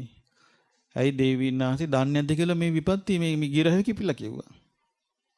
මොකක්ද උනේ කියලා. මෙහෙම දු සන්න සෝ කියලා සද්දයක් ඇහෙනකෝ ඒ රාෂ්ට්‍රකේ කිව්වා දැන්. එතකොට මොකද්ද කියලා ඒ රාෂ්ට්‍රකේට කරන්නේ? මේකට කරන්නේ සර්ව සතක යාග කරන්න මේ හදන්නේ කිව්වා. ඊට පස්සේ මල්ලිකාබීසෝ කිව්වා නෑ මේ රජතුමනි අපි බුදුරජාන් වහන්සේගෙනුත් අහමු කිව්වා. මේක. එතකොට බුදුරජාන් වහන්සේ බැහැ දකින්න ගියා කවුද? කොසල් රජුරු. ගිහිල්ලා කිව්වා භාග්‍යතුන් වහන්සේ මට ඊයේ එළි වෙනකන් නිින්දක් නෑ මේ රාත්‍රිය හරි දිගයි කිව්වා. එතකොටම පිටිපස්සෙන් හිටිය අර මිනිසයා ස්වාමීනි මම යොදුනක් දුවගෙන ආවා මේ යොදුනත් හරි දිගයි කිව්වා. කාර්ණ්‍ය උපසර දූෂණ සෝකිනක විස්තරය කිව්වා මේ 7 දෙනා අවුරුදු 60000 තිස්සේ නිරේ කිව්වා 4 දෙනා. මුදලාරිලා 4 දෙනෙක්. සල්ලිකාර සිටවරු 4 දෙනෙක් නිරේ කාශ්‍යප බුද්ධ කාලේ බිස්නස් කරපු අය. සල්ලි එකතු වෙලා කල්පනා කරලා තිනවා අපිට දැන් සල්ලි තියෙනවා අපි දාන ආදී පින්කම් කරමු කියලා යාළුවෝ 4 දෙනා. ඒකට අහලා තිනවා පින් කන්නද බං මොකටද පින් කරන්නේ? මේ අපි හම්බ කළා අපේ උත්සාහයෙන් හම්බ කළා තියෙන අපි විනෝදෙන් කාලා බිල ඉන්න කිව්වා. අන්තිමට ඒකට ඡන්දෙ ලැබුණා. ඊට පස්සේ මොකද කළේ? මෙහෙම පාටි දැම්මා නයිට් ක්ලබ් ගියා. ජීවිතේ සල්ලි ටික ඔක්කොම ඉවර කරගත්තා. මරණින් මත්තේ නිරේ 60000ක් අවුරුදු. ඒගොල්ලෝ එකපාරට මේ ලෝකමඩිරෙන් උඩට ඇවිල්ලා. ගාතාව කියන්න හදනකොට පළවෙනි එක්කෙනාට කියවුනේ දු යන්න විතරයි යටට ගියා. දෙවෙනි එක්කෙනාට කියා ගන්න හම්බුනේ නයන්න විතරයි යටට ගියා. එතකොට සයන් විතරයි. තුන්වෙනි එක්කෙනාට නයන් විතරයි කියා. හතරවෙනි එක්කෙනාට සෝ යන කියන එකට යටට ගියා. ඒගොල්ලෝ දැන් නිරේ පැහැෙනවා කිව්වා. ඒකට තමයි බුදුරජාණන් වහන්සේ වදාළේ දීගා ජාගරතෝ රත්ති රාත්‍රිය නිදිවරන්නාට දිගයි. දීඝෝ සන්තස්ස යෝජනං ගමනින් වෙහිස වූ තැනැත්තාට යොදුන දිගයි. දීඝෝ බාලානං සංසාරෝ අඥාන පුද්ගලයාට සසර දිගයි. සද්දම්මං අවිජානතෝ ධර්මයෙන් නොදන්නා අඥාන පුද්ගලයාට සසර දිගයි කිව්වා. එතකොට බලන්න මේ ධර්මය නොදන්නා කෙනාට සම්පූර්ණයෙන්ම යන්නේ දීර්ඝ දුක්ඛිත සසරක්. ඒකේ තමයි මේ දැන් මම කියව අනුන් සතු දෙයට ආසා කිරීම අභිජ්ජා මේ යන දුර. ඔය වගේ මිනිස්සු සතු දේවල් හොරෝප්පු හදාගෙන ගන්නවා. කරනව නැද්ද මේවා? හොරෝප්පු හදාලා විකුණනවා. වංචා කළා අනුන් සතු දේවල් පහර ගන්නවා. කොච්චර දේවල් මිනිස්සු කරනවද? ඒ ඔක්කොම අධර්මයේ හැසිරීම. ඊළඟ එක තමයි ව්‍යාපන්න චිත්තු පදුට්ඨමන සංකප්පෝ. ඒ කිව්වේ නපුරු සිතෙන් ප්‍රදූෂ්‍ය වූ කිලිටු වී ගිය දේශයෙන් කිලිටු වී ගිය සිතෙන් වාසය කරන කොහොමද? ඉමේ සත්තා හඤ්ඤන්ත මේ සත්වයෝ වෙනසෙත්වා වඳ වෙත්වා නැසෙත්වා විනාශ වෙත්වා මෙවුන්ට ඉන්න ලැබෙන්න එපා කියලා තවත් මනුස්ස කොටසකට ගේ විනාශය ප්‍රාර්ථනා කිරීම ද්වේෂය. හිතෙන් අධර්මයේ හැසිරීම. සිතෙන් අධර්මයේ හැසිරීම. ඊළඟට එතකොට ඒක ද්වේෂ සිතෙන් අධර්මයේ හැසිරීම. ඊළඟට සිතෙන් අධර්මයේ හැසිරීම කියලා කියන්නේ මිච්ඡා දිට්ඨි. ඒ කියන්නේ මෙලොවක් පිළිගන්නේ නැහැ. පරලොවක් පිළිගන්නේ නැහැ. මවෙප්පියෙක් පිළිගන්නේ නැහැ. ඕපපාතික සත්වයෝ ඉන්නවා කියලා පිළිගන්නේ නැහැ. මේ ලෝකේ යහපත් ප්‍රතිපදාවකින් යුක්ත ශ්‍රමණ බ්‍රාහ්මණයෝ ඉන්නවා කියලා පිළිගන්නේ නැහැ. ඒ මිසදිටුව මිත්‍යා දෘෂ්ටික. එතකොට මේ මිත්‍යා දෘෂ්ටි අයිතිත් අධර්මචර්යාවට. දැන් ඔබ හිතන්න බලන්න මේ කිව්වේ දස අකුසල්. කයෙන් අකුසල් 3ක් කෙරෙනවා. වචනයෙන් අකුසල් 4ක් කෙරෙනවා. මනසෙන් අකුසල් 3ක් කෙරෙන බුදුරජාණන් වහන්සේ වදාලා ගෘහපතිවරුනි ඕනෝකට තමයි අධර්මචර්යාව කියන්නේ. ඕකට තමයි විසමචර්යාව කියන්නේ. මේක තමයි නිරේ යන්න හේතුව. එහෙනම් නිරේ යන්නේ ඔටෝ නෙමෙයි. නිරේ යන්න හේතුව මොකද්ද? අධර්මචර්යාව, විසමචර්යාව. දැන් ඔබට හිතෙන හැටියට ඔබ ජීවත් වෙන මේ වර්තමාන ලෝකේ වැඩි මොකද්ද? ධර්මචර්යාව සමචර්යාවද? අධර්මචර්යාව විසමචර්යාවද? ආධර්මචර්යාව විසමචර්යාවේ ඉන්න පුද්ගලයාට ප්‍රාර්ථනාවකින් කරන්න බෑ. මේ යනවාමයි. ඊළඟට බුදුරජාණන් වහන්සේ තෝරා දෙනවා ධම්මචර්යා සමචර්යා. සුගතියේ ඉපදිලා තියෙන එනම් කොමකින්ද? ධර්මයේ හැසිරීමෙන්. ධර්මයේ හැසිරීමෙන්. මට මතකයි ඉස්සර මුල් කාලේ අපි ඔය දිවි ලෝක ගැන කියද්දි සමහර ආච්චිලා කියනවා අපිට නම් යන්න බෑ දිවි ලෝක කියනවා. ඒ හේතුව මොකෝ? ධර්මයේ හැසිරීලා නැතිකම. එහෙනම් දිවි ලෝක යන්න නැත්නම් කොහෙද යන්න තියෙන්නේ? නිරේනේ. ධර්මයේ හැසිරීලා නැතිකම. අනේ අපිට යන්න බෑයි කියලා අහනවා. පින් කරගන්න බැහැ නෝ. ඒ කියන්නේ පිනගෙන අර්ථي දන්නෙත් නැතිකම. පිනක් කියන මොකද්ද කියලා දැන් බලන්න මේ ධර්මචර්යාව අධර්මචර්යාව හොඳට දැනගත්තොත්. දැන් මේ අධර්මචර්යාව කියලා අපි ඉගෙන ගත්තානේ. අධර්මචර්යා කයින් කීයක්ද? කයින් 3යි. වචනෙන් කීයක්ද? 4යි. මනසෙන් කීයක්ද? කාගේ අවබෝධයද? බුදුරජාණන් වහන්සේගේ අවබෝධය. එහෙනම් ඒක අපි හිතෙන් හිතාගන්න එකක් නෙමෙයි. ඒක බුදුරජාණන් වහන්සේ ඥානයකින් චුතුපපාත ඥාණයෙන් උන්වහන්සේ බලන මේගොල්ලෝ කොහොමද මේ නිරේ ගිහින් තියෙන්නේ? උන්වහන්සේ බලනවා මේගොල්ලන්ගේ පෙර ආත්මෙ මේගොල්ලෝ මොනවද කරලා තියෙන්නේ නිරේ යන්නේ. බැලුවාම මේ දස අකුසල් කරලා ඒ බුදුරජාණන් වහන්සේගේ බුද්ධ ඥාණයෙන් මේ තොරතුරු කියන්නේ අපිට. ඒතරේ බුදුරජාණන් වහන්සේගේ සම්බුදු මහිමෙන් දේශනා කරනවා. නැත්තම් මේවා අපිට වෙන පොත්පත්වල නැහැනේ. අපිට ඉස්කෝලේදී කවදාවත් හම්බුනාද මේවා ඉගෙන ගන්න? නැහැනේ. එතකොට ඊළඟට ධම්මචර්යා සමචර්යාවෙන් දෙවියන් අතරේ උපදිනවා. කොහොමද ඒ උපදින්නේ? මේකේ තියෙනවා ගෘහපතිවරුනි කෙනෙක් කයෙන් 3 අයුරකින් ධර්මචර්යාවේ යෙදෙනවා. කයෙන් කීයරින් යෙදෙනවද? 3 අයුර. මේකේ ලස්සනට තියෙනවා. පාණාතිපාතම් පහය පාණාතිපාතා පටිවිරතෝති. ඒ කිව්වේ සතුන් මැරීම අත්හැරලා ඒකෙන් වෙන් වෙලා වාසය කරන. කොහොමද? නිහිත දණ්ඩෝ සතුන්ට හිංසා කරන්න දඬු මුගුරු ගන්නෑ අතට. නිහිත සත්ත්වහානිය පිණිස ආයුධ ගන්නේ නෑ අතට. ලජ්ජී සත්ත්වහානියට ලැජ්ජයි. දයාපන්නෝ දයාවෙන් යුක්තයි. සබ්බ පාන භූත හිතානුකම්පී සියලු ප්‍රාණ භූතයින් කෙරෙහි හිතානුකම්පීව වාසය කරනවා. මම ඔයගලන්ට කියන්න ඒකේ වෙනස.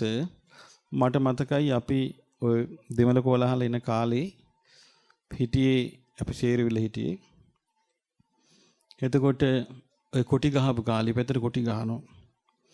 කොටි ගහන්න පටන් ගත්තාම මේ දෙමළ ගම්මානයක අවුරුදු 30ක් තිස්සේ හිටියා බෞද්ධ පවුලක්. ඒ හරි ගොඩක් බෞද්ධ හිටිය ඔක්කොම ගහලා ගියා. එතකොට ඒ තාත්තා ඒ අම්මයි ළමයි 4 දෙනෙක්ද කොහෙද? අම්මයි ළමයි ටිකයි කිව්වා තාත්තේ අපි මේ ඉඳලා හරියන්නේ අපි පණ බේරන් පයිමු කියලා. තාත්තා කිව්වා උඹලා ඵලයල්ල මං දැන් අවුරුදු 35ක් මේ ගමි. මේ පොඩි දරුවෝ හිටන් මං අඳුරනවා මට මොන හානියක්ද කියලා කිව්වා. කවුරුත් නැහැ මේ ගමේ බේරන්න ඒ සිංහලයාව. එතකොට මේ දරුවෝ ටිකයි මේ අම්මයි ඔක්කොම අඬාගෙන අපි පන්සලට ආවා. ඉතින් අපි පන්සලේ විශ්‍රාමශාලා කාමරේ ඒගොල්ලෝ හිටියා.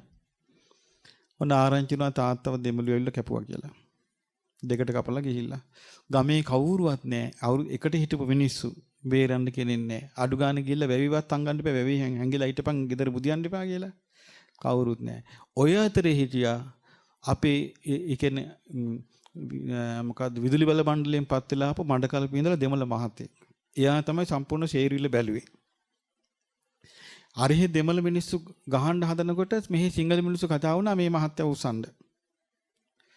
ආරංචුණා අපේ නායක හඳුනන්න. නායක හඳුරු මිනිස්සුන්ට පණිවිඩය උඹලා එකෙක් එන්න එපා මේ පන්සලට කිව්වා. කියලා කෙලිම ගෙනලා අපි හිටපු කාමරේ අලප කාමරේ මහත්තයා හංගන් අපි හිටියා. කණ්ඩ බොණ්ඩ දීලා බලන්න වෙනස. ඊට පස්සේ ඒ මහත්තයා මඩකලපුවේ නායක හඳුරු තනියම ජිප් එක ඇතුලේ මේ මහත්තයාව හංගගෙන ගෙදරටම ගිහිල්ලා බස්සලා ආවා. දැක්කද වෙනස? දැන් අරගමේ සිංහලයා තනි වෙච්ච වෙලාවට කවුරුවත් නැහැ හංගන්න. දැන් මේව දන්නේ නැහනේ ලෝකේ. ලෝකේ සිංහලයා දෙමළට ගහනවා කිව්වා විතරයි. මම කිව්වේ මේ ඒ හංගපු විදිය දෙමළ මිනිස්සුන් ඒ වගේ හරියට බේරලා තියෙනවා. හංගගෙන නමුත් දෙමළයි එහෙම හරිය අඩුයි. සිංහලයට උදව් කරලා තියෙනවා.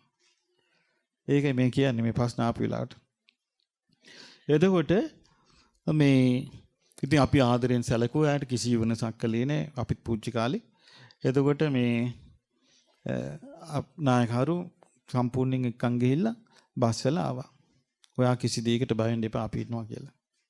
ඒව කවුරුත් නෑ කතා කරන්නේ. එතකොට නිහිත දණ්ඩෝ නිහිත සත්ත්ව ලජ්ජිත ප්‍රාණීන් කරේ දයානුකම්පීව වාසය කරනවා. ඊළඟට තියෙනවා අදින්නාදානං පහය නුදුන් දී ගැනීම කියන අදහස යාට නැහැ. ඒකින් වැළකීලා වාසය කරනවා. මේ අරණ්‍ය වේවා ගමේ වේවා කිසි තැනක තියෙන දෙයක් සොර සිතින් ගන්නෑ. සොර සිතින් ගන්නෙ නැහැ. එතකොට ඒක තමයි මේ වෙනස. ඉස්සර තිබිලා තියෙනවනේ මේ රජවරුන්ගේ කාලේ බෞද්ධ රාජධානිය වශයෙන් ලංකාව තියෙන කාලේ අපි අහලා තියෙනවා මේ දෙවුන්දර තුඩුවේ ඉඳලා පේදුරු තුරුට යන්න පුළුවන්ලු 16 හැවිරිදි කන්‍යාවකට සීළු ආභරණයෙන් සැලසිලා වටිනා දියමන්තිය කතේ තියන් යන්න පුළුවන්ලු පයින්. අනතුරක් නැහැලු. එහෙම තිබිලා තියෙනවා. දැන් ආච්චි කෙනෙකුට තනියම ඉන්න බෑනේ ගෙදරක. කොච්චර වෙනසක්ද?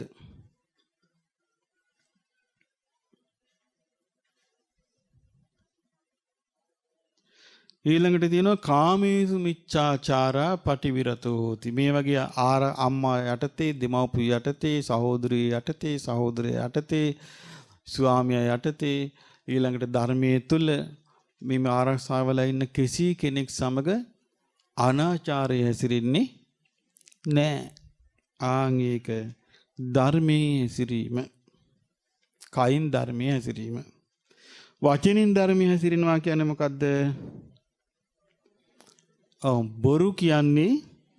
බොරු කියන්නේ නෑ. දැක්ක දේ දැක්කේ නෑ කියනවා. ඇසුව දේ ඇසුවේ නෑ කියනවා. ඇසූ නැතු දේ ඇසුවා කියනවා. නොදැක්ක දේ දැක්කා කියනවා. නොකියු දේ කිව්වා කියනවා. එහෙම කියන්නේ ඒක බොරු. බොරු කියන්නේ නෑ කියන්නේ මොකද්ද? දැක්කේ නැත්තම් දැක්කේ නෑ කියනවා. ඇහුවේ නැත්තම් ඇහුවේ නෑ කියනවා. ඇහුවනම් ඇහුවා කියනවා. දැක්කනම් දැක්කා කියනවා. කිව්වනම් කිව්වා කියනවා. ඒක ධර්මයේ හැසිරීම. ඊළඟ එක තමයි කේලම් කීමෙන් වැළකිනවා. කේලම් කීමෙන් වැළකිනවා කියලා කියන්නේ මේකයි. ඉති බින්නානංවා සන්දහතා බිඳුච්ච අය සමගි කරනවා. දැන් හොඳට බලන්න හිතලා ගෙදරක වුණත් රණ්ඩු සරවල් ඇති වුණොත් වටේ පිටෙන් කරන්නේ මේක සමගි කරන එකද වැඩිපුර අවුල් කරන එකද? ආන්න ධර්මේ නෑ.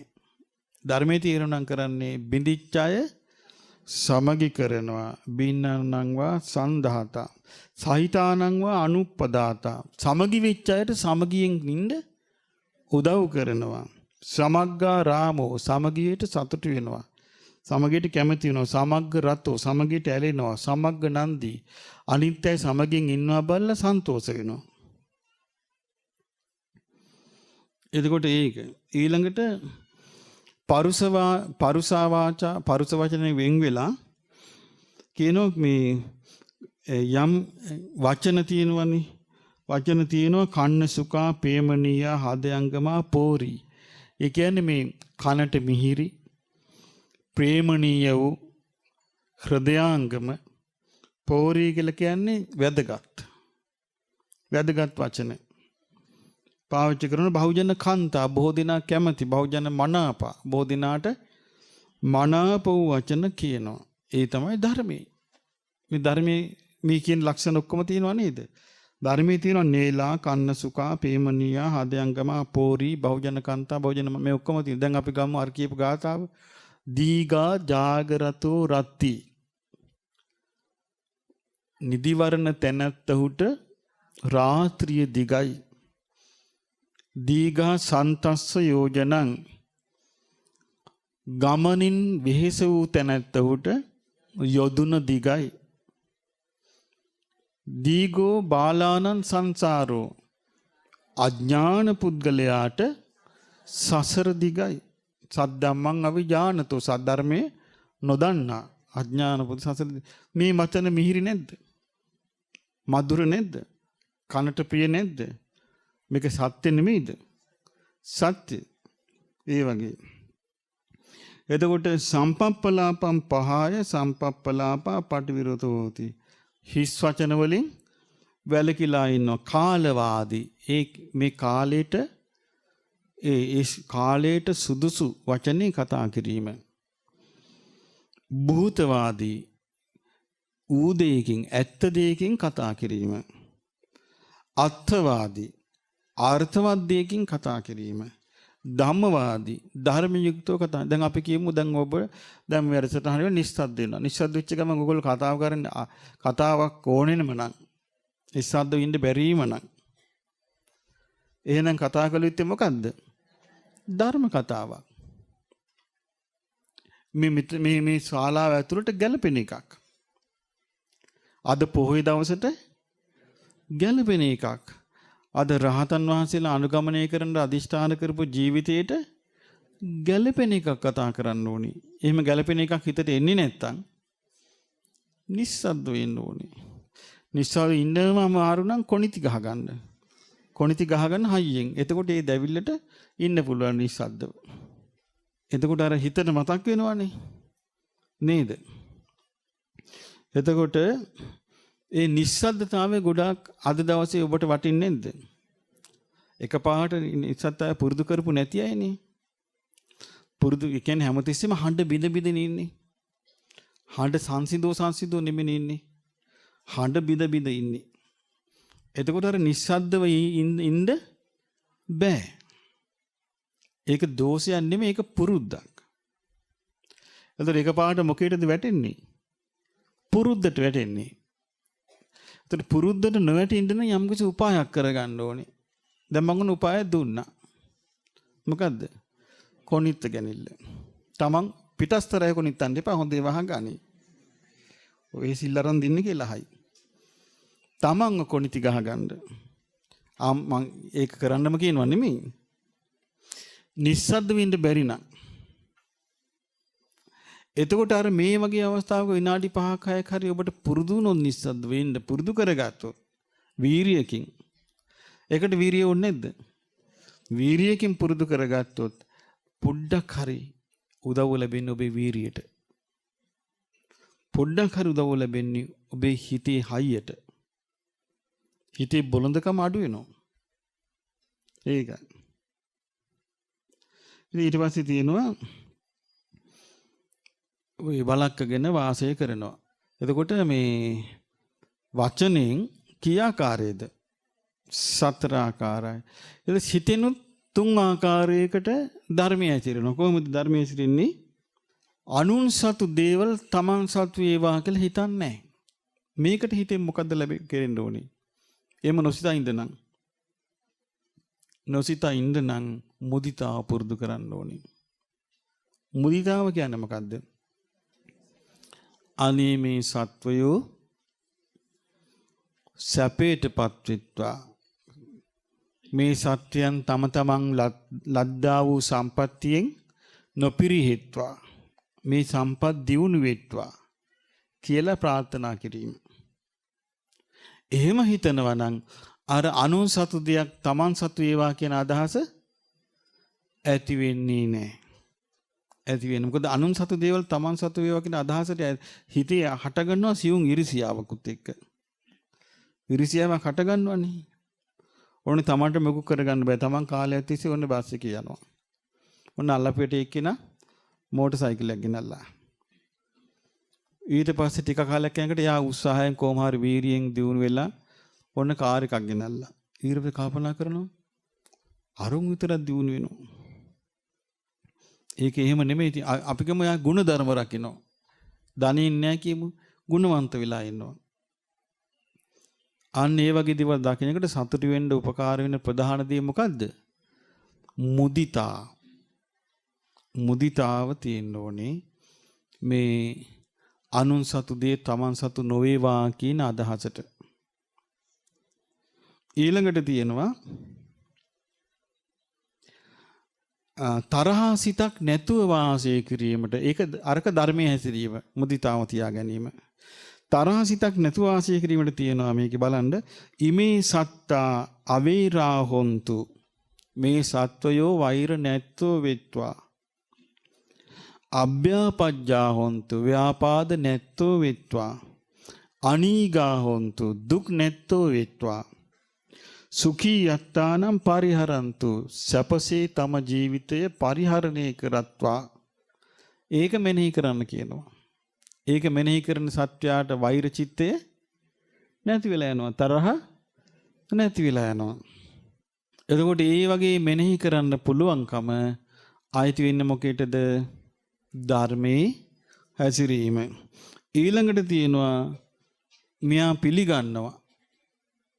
ඒ හිතෙන් පිළිගන්නවා මෙලොවක් තිබේ.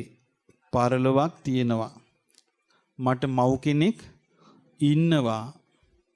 මට පියෙක් ඉන්නවා. දැන් ලෝකේ ඉන්නවා නම් අනිත් ලෝකේ අම්මලා තාත්තලා මැද්දේ තමන් වැදුව අම්මා එක්කිනයි නේද? අම්මලා තාත්තලා මැද්දේ තමන්ව ජාතක කරූපියා එක්කිනයි. එතකොට ඒ අම්මව තාත්තව වෙන් වශයෙන් හඳුනා ගන්න ඒ දක්ෂතාවයත් සම්මාදිට්ඨියටයි තියෙක. සම්මාදිට්ඨිය කියනවා ඒක. එතකොට මෙලොව පරලොව තියෙන මව්පියා ඉන්නවා, ඕපපාතික සත්වයෝ ඉන්නවා. ඊළඟ මේ ලෝකේ ශ්‍රමණ බ්‍රාහ්මණයෝ ඉන්නවා මේ අවබෝධයක් ඇතුව ධර්ම දේශනා කරනවා කියලා. දැන් එතකොට ඒ අදහස නැත්තන්නේ මේ බුදු කෙනෙකුගේ ධර්මයට හිත යන්නේ නැත්තේ. දැන් මිසදිටු එක්කෙනාට එහෙම බුදු කෙනෙක් පහළ වෙලා ධර්මයක් දේශනා කරනවා කියලා එහෙම එකකට යන්නේ නැහැ හිත. ඒක සම්මාදිට්ඨි ලක්ෂණයක්. බුදු කෙනෙක් පහළ වෙලා කියන ධර්මයක් කියලා. ඉතින් මෙහෙම ඒක කියනවා ඊට පස්සේ ගෘහපතිවරුනි මේ විදියට ධර්මයේ හැසිරීමෙන් මරණින් මත්තේ දෙවියන් අතරේ උපදිනවා කියනවා. එතකොට ඊළඟට තියෙනවා මේකේ දැන් බලන්න බුදුරජාණන් වහන්සේ විස්තර කරනවා ගෘහපතිය දැන් බුදුරජාණන් වහන්සේ මේ වැඩපු ගම්මානේ මොකද්ද? ශාලා. මේකේ වැඩිපුර ඉන්නේ කවුද? බ්‍රාහ්මණයෝ. මේගොල්ලෝ ධර්මයට පරණ අයද? දැන් ඔබ වගේ අවුරුදු ගාණක් වැඩසටහන් වලට ආපු අයද? නෑ. මේගොල්ලෝ අලුත් අය. ධර්මය ගැන ලොකු දැනුමක් තිබිච්ච නැති අය. මේගොල්ලන්ට ආසකලේ මොකද්ද? නිරේ යනවනම් කෙනෙක් නිරේ යන්න හේතු මොනවාද? සුගතිය යනවනම් ඒ සුගතිය උපදින්න හේතු මොනවාද? දැන් බුදුරජාණන් වහන්සේ දැන් මේගොල්ලන්ට ඒ ඉල්ලපු දේ ලස්සනට තෝරලා දෙනවා. ඊට පස්සේ කියනවා බුදුරජාණන් වහන්සේ වදාලා ගෘහපතිරණි ඔබ ආසනං ආයිමත් උසස් බමුණු කුලේ උපදින්න. ඔබ ආසනං ඒකට උපකාරී වෙන්නේ ධර්මයේ හැසිරීමයි. ඔන්න කියනවා. ඊළඟට කියනවා ඔබ එතකොට ඔබ මරණින් මත්තේ ආයමත් උසස් බමුණු කුලේ ඔබට උපදින්න පුළුවන් වේවි. ඊට පස්සේ කියනවා ඔබ ආසනං රජ පවුලක උපදින්න. ඒකට උපකාරී වෙන්නේත් ධර්මයේ හැසිරීමයි. එතකොට ඔබ මරණින් මත්තේ ගිහින් උපදී කිව්ව ඒ පවුලක. ඔබ ආසන මහා ධනවත් ගෘහපති පවුලක උපදින්න. ඒකත් ඔබට වෙන්න පුළුවන් කිව්වා. හැබැයි ධර්මයේ හැසිරුණොත්. ඊළඟට කිව්වා ගෘහපති ඔබ ආසනං අහෝ වතාහං කායස්ස බේදා පරම් මරණා චාතුම් මහරජිකානම් දේවතානම් සහවිතං උපජ්ජයන්ති. ඔබ ආසනං සතරවරන් දෙවිවරුන් අතර උපදින්න. ඔබට ඒකත් පුළුවන් කිව්වා. මොකද්ද හේතුව ඒකට? ධර්මයේ හැසිරීම. ගෘහපති ඔබ ආසනං චාත්මේ තෞතිසාවේ උපදින්න. ඔබට ඒකත් පුළුවන් කිව්වා. හේතුව මොකද්ද? ධර්මයේ හැසිරීම. ගෘහපතිවරුනි ඔබ ආසනං යාම ලෝකේ තුසිත ලෝකේ නිර්මාණ රතිය උපදින්න. ඒකත් ඔබට පුළුවන් කිව්වා. ඒ ඔක්කොම උපදින්න අවස්ථාව ලැබෙන්නේ ධර්මයේ හැසිරීමෙන්. ඊළඟට කිව්වා බුදුරජාණන් වහන්සේ ගෘහපතිවරුනි ඔබ කැමති නම් බ්‍රහ්ම ලෝකේ උපදින්න. ඔබට ඒකටත් අවස්ථාව ලැබෙන්නේ කොහොම හැසිරීමෙන්ද? ධර්මයේ හැසිරීමෙන්. ගෘහපති ඔබට කැමති නම් මේකේ තියෙනවා මේ සියලු බ්‍රහ්ම ලෝකවල විස්තරය කියලා. නිව සංඥා නාසඤ්ඤා තැන දක්වා ඔබට උපදින්න අවස්ථාවක් ඕනේ නම් ඒකත් ධර්මයේ හැසිරීම. ඊළඟට තියෙනවා ගෘහපතිරුනි ඔබට ඕනේ නම් මෙහෙම අනේ මට ඒ කොහෙවත් උපදින්න ඕනේ නැහැ. මට මේ ජීවිතේම ආශ්‍රවයන් ඡය කරලා අනාශ්‍රව චේතෝ විමුක්ති ඵලයේ පඤ්ඤා විමුක්තිය සාක්ෂාත් කරලා රහත් ඵලයට පත් වෙලා වාසය කරන්න ඕනේ නම් ඔබට ඒකත් පුළුවන්. ඒක වෙන්නේත් ධර්මයේ හැසිරීමෙන් කියනවා. එතකොට බලන්න එහෙනම් මේ ධර්මයේ හැසිරීමෙන් කොච්චරනම් දේවල් විවෘත වෙනවද? ධර්මයේ හැසිරීමෙන් මනුස්ස ලෝකෙත් විවෘත වෙනවා. ධර්මයේ හැසිරීමෙන් සදිවි ලෝකයක් විවෘත වෙනවා. ධර්මයේ හැසිරීමෙන් බ්‍රහ්ම ලෝක 16ත් විවෘත වෙනවා. ධර්මයේ හැසිරීමෙන් සෝවාන් ඵලයත් විවෘත වෙනවා. සකදාගාමි ඵලයත් විවෘත වෙනවා. අනාගාමි ඵලයත් විවෘත වෙනවා. අරහත් ඵලයත් විවෘත වෙනවා. අධර්මයේ හැසිරීමෙන් ඒ සියල්ල වැහෙනවා. අධර්මයේ හැසිරීමෙන් ඒ සියල්ල වැහිලා විවෘත වෙන්නේ මොකද්ද? නිරේ විවෘත වෙනවා. තිරිසන් අපායේ විවෘත වෙනවා. പ്രേත ලෝකේ විවෘත වෙනවා. අසුර ලෝකේ විවෘත වෙනවා. දැන් මෙතෙක් කල් අපි දැන් සෑහෙන කල් ජීවත් වෙලා. දැන් මේ ජීවත් වෙන කාල පරිච්ඡේදය තුල ඔබට වැඩිපුර අහන්න ලැබුණේ මැරිලා පළච්චායි කොහේ උපන්න කියලාද? പ്രേත ලෝකේ ගියා කියලා. පිරිත විලංග වලට වැහෙනවා. බෙල්ල කරකිලා ඔළුව හොල්ලගෙන කියලා හලාගෙන ඇදගෙන වැටෙනවා. දැකලා නැද්ද? එතකොට කො මේ ධර්මය හැසිරලා නැහැ නේ නං. එන හේතුව මොකද්ද එහෙනම්? අධර්මයේ හැසිරීම. අධර්මයේ හැසිරීම. එතකොට අධර්මයේ හැසිරීමෙන් තමයි ඒක වෙන්නේ. ධර්මයේ හැසිරුණා නම් මේ කියපු දේවල් වෙනවනේ. බුද්ධ වචනේ බොරු වෙනවද? මේ බුදුරජාණන් වහන්සේගේ අවබෝධිනේ. උන්වහන්සේගේ සම්බුදු බලයෙන් වදාරන ධර්මෙ නෙමෙයි. එතකොට උන්වහන්සේ බුදු නුවණින් දැකලා දේශනා කරන්නේ. එහෙනම් ධර්මයේ හැසිරීමෙන් තමයි මේ ඔක්කොම අපට තියෙන්නේ. ධර්මයේ ඊට පස්සේ මොකද වුනේ? ඒවං වොත්තේ මෙසේ කිව් විට වදාළ විට සාලේයකා බ්‍රාහ්මණ ගහපතිකා භගවන්තං ඒ තද වෝචුං. එතකොට ශාලානුවර වාසය කරපු මේ බ්‍රාහ්මණ ගෘහපතිවරු දැන් ඔන්න බුදුරජාණන් වහන්සේ ඒව දේශනා කළා. අන්තිමට වදාළේ මොකද්ද? ඕගොල්ලන්ට රහත් වෙන්න ඕන නම් නිවන් සුව සාක්ෂාත් කරන්න ඕන නම් ඒකටත් හේතු වෙන්නේ ධර්මයේ හැසිරීමමයි කිව්වා. ඉතින් මේ බ්‍රාහ්මණ ගෘහපතිවරු බොහොම සන්තෝෂයටපත් වුණා. සන්තෝෂයටපත් වෙලා කියනවා අභිකන්තං බෝ ගෝතම බවත් ගෞතමයන් වහන්සේ අති මනහරයි. අභිකන්තං බෝ ගෝතම බවත් ගෞතමයන් වහන්සේ අති මනහරයි. කියනවා බවත් ගෞතමයන් වහන්සේ නික්කුජ්ජිතං වා උක්කුජ්ජේය.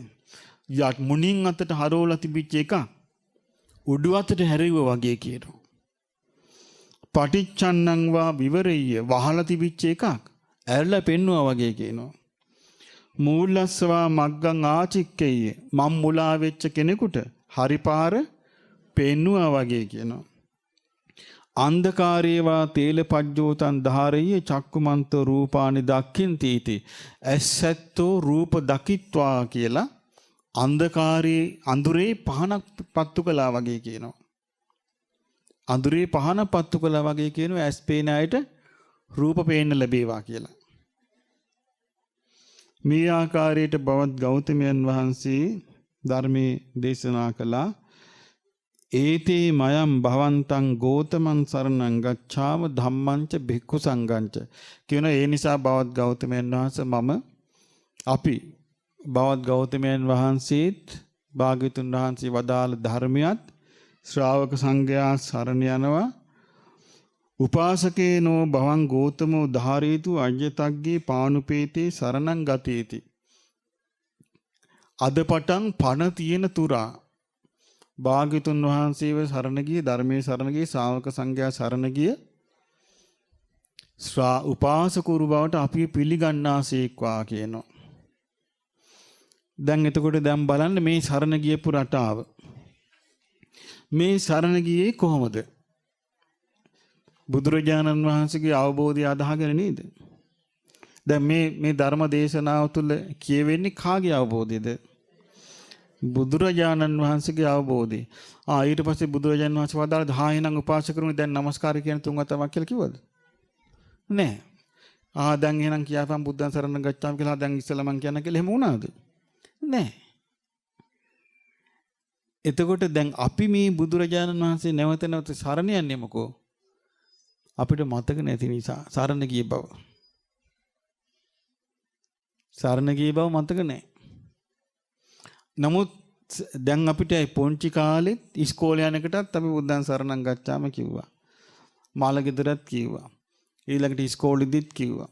ආයෙ වෙනත් උත්සවයකදීත් කිව්වා. දැන් මේ ඔක්කොම කියලා දැන් අපිට හිතෙන්නේ යමක් ආරම්භ කරද්දී කියන කීමනක්. යම් කටයුත්තක් ආරම්භ කරද්දී කියන දෙයක් කියලානේ දැන් අපිට තේරිලා තියෙන්නේ. දැන් මේක එහෙම එකක්ද තියෙන්නේ නැත්නම් තමන්ගේ මුළු ජීවිතේම හසුරව ගන්න තමන් සරණ යෑමක්ද? තමන්ගේ සිත කය වචනය කියන තුන්දොර ධර්මයේ තුල පිහිටුවා ගන්න තමන් සරණ යෑමක් තමයි මේ කරන්නේ.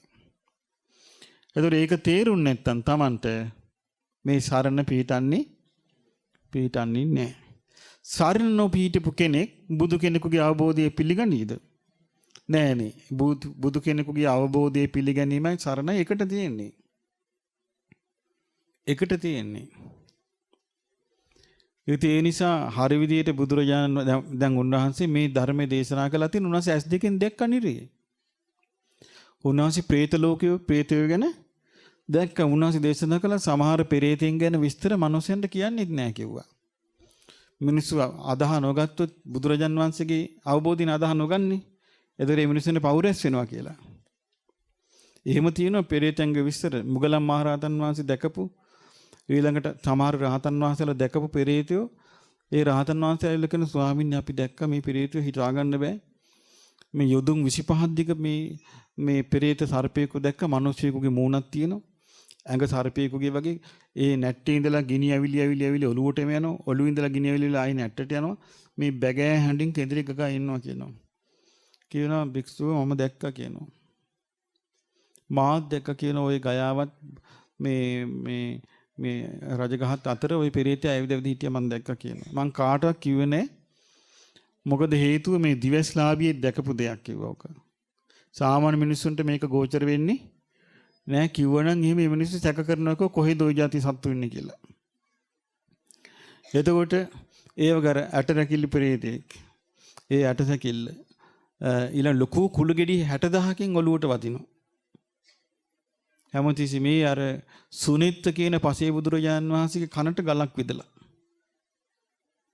අරයාගේ අර පෙරේතයට උනේ පසේ බුදුරජාණන් වහන්සේ නමක් ඉඳෙද්දි දැන් බලන්න මිනිස්සු හදාගන්න විදිය අධර්මී වැඩ කරන විදිය ඒ බුදුරජාණන් වහන්සේ තගරසිකී වෙන්න ඕනේ. බුදුරජාණන් වහන්සේ බරණැස වැඩින් දෙද්දි උන්වහන්සේ නගරයට වඩිනවා. ඒතර කුටියේ තියෙන පාරේ අයිනේ තියෙන කුඹුරක්. දවසක් මේ කුඹුර සාමාන්‍යයෙන් පැහිලා තියෙද්දි මේ ඒ පසේ බුදුරජාණන් වහන්සේ බැහැ දකින්න බරණැස ඉඳලා මිනිස්සු ගිහිල්ලා බණ අහන්න. ගිලති මේ මිනිස්සු ගියපු වෙලාවෙ ඉතින් අර නියරෙන් යන්න ඇති. එහෙම මෙන් ඔය ගයන් ගහක් දෙකක් පෑගෙන්න ඇති. මේකට හොඳටම වෛරය බැඳගත්තා. අර පසේ බුදුරජාණන් වහන්සේ ගැන වෛරය බැඳගෙන කල්පනා කළා මට මේ කුඹුර හදාගන්න විදියක් නැහැ. මගේ මේ ගොයම හදාගන්න විදියක් නැහැ. මේ ශ්‍රමණේක් ඇවිල්ලා මේ කුටියක් හදාගෙන.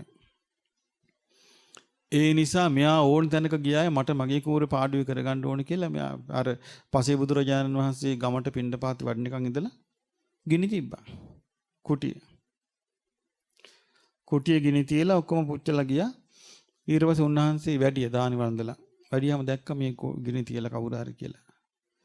තේරුම් ගත්ත මෙතන මං ඉන්නවට සතුරු නැති වෙයි. උන්වහන්සේ දන්නේ නැහැ කවුද මේක කළේ කියලා හොයලා බලන්න ගියේ නේ. කවුරු සතුරු නැතුව ඇති. මෙන්න මම පිටත් වෙනවා කියලා ඒ පලාත දාලා වැඩියා. ඒක යා කළේ.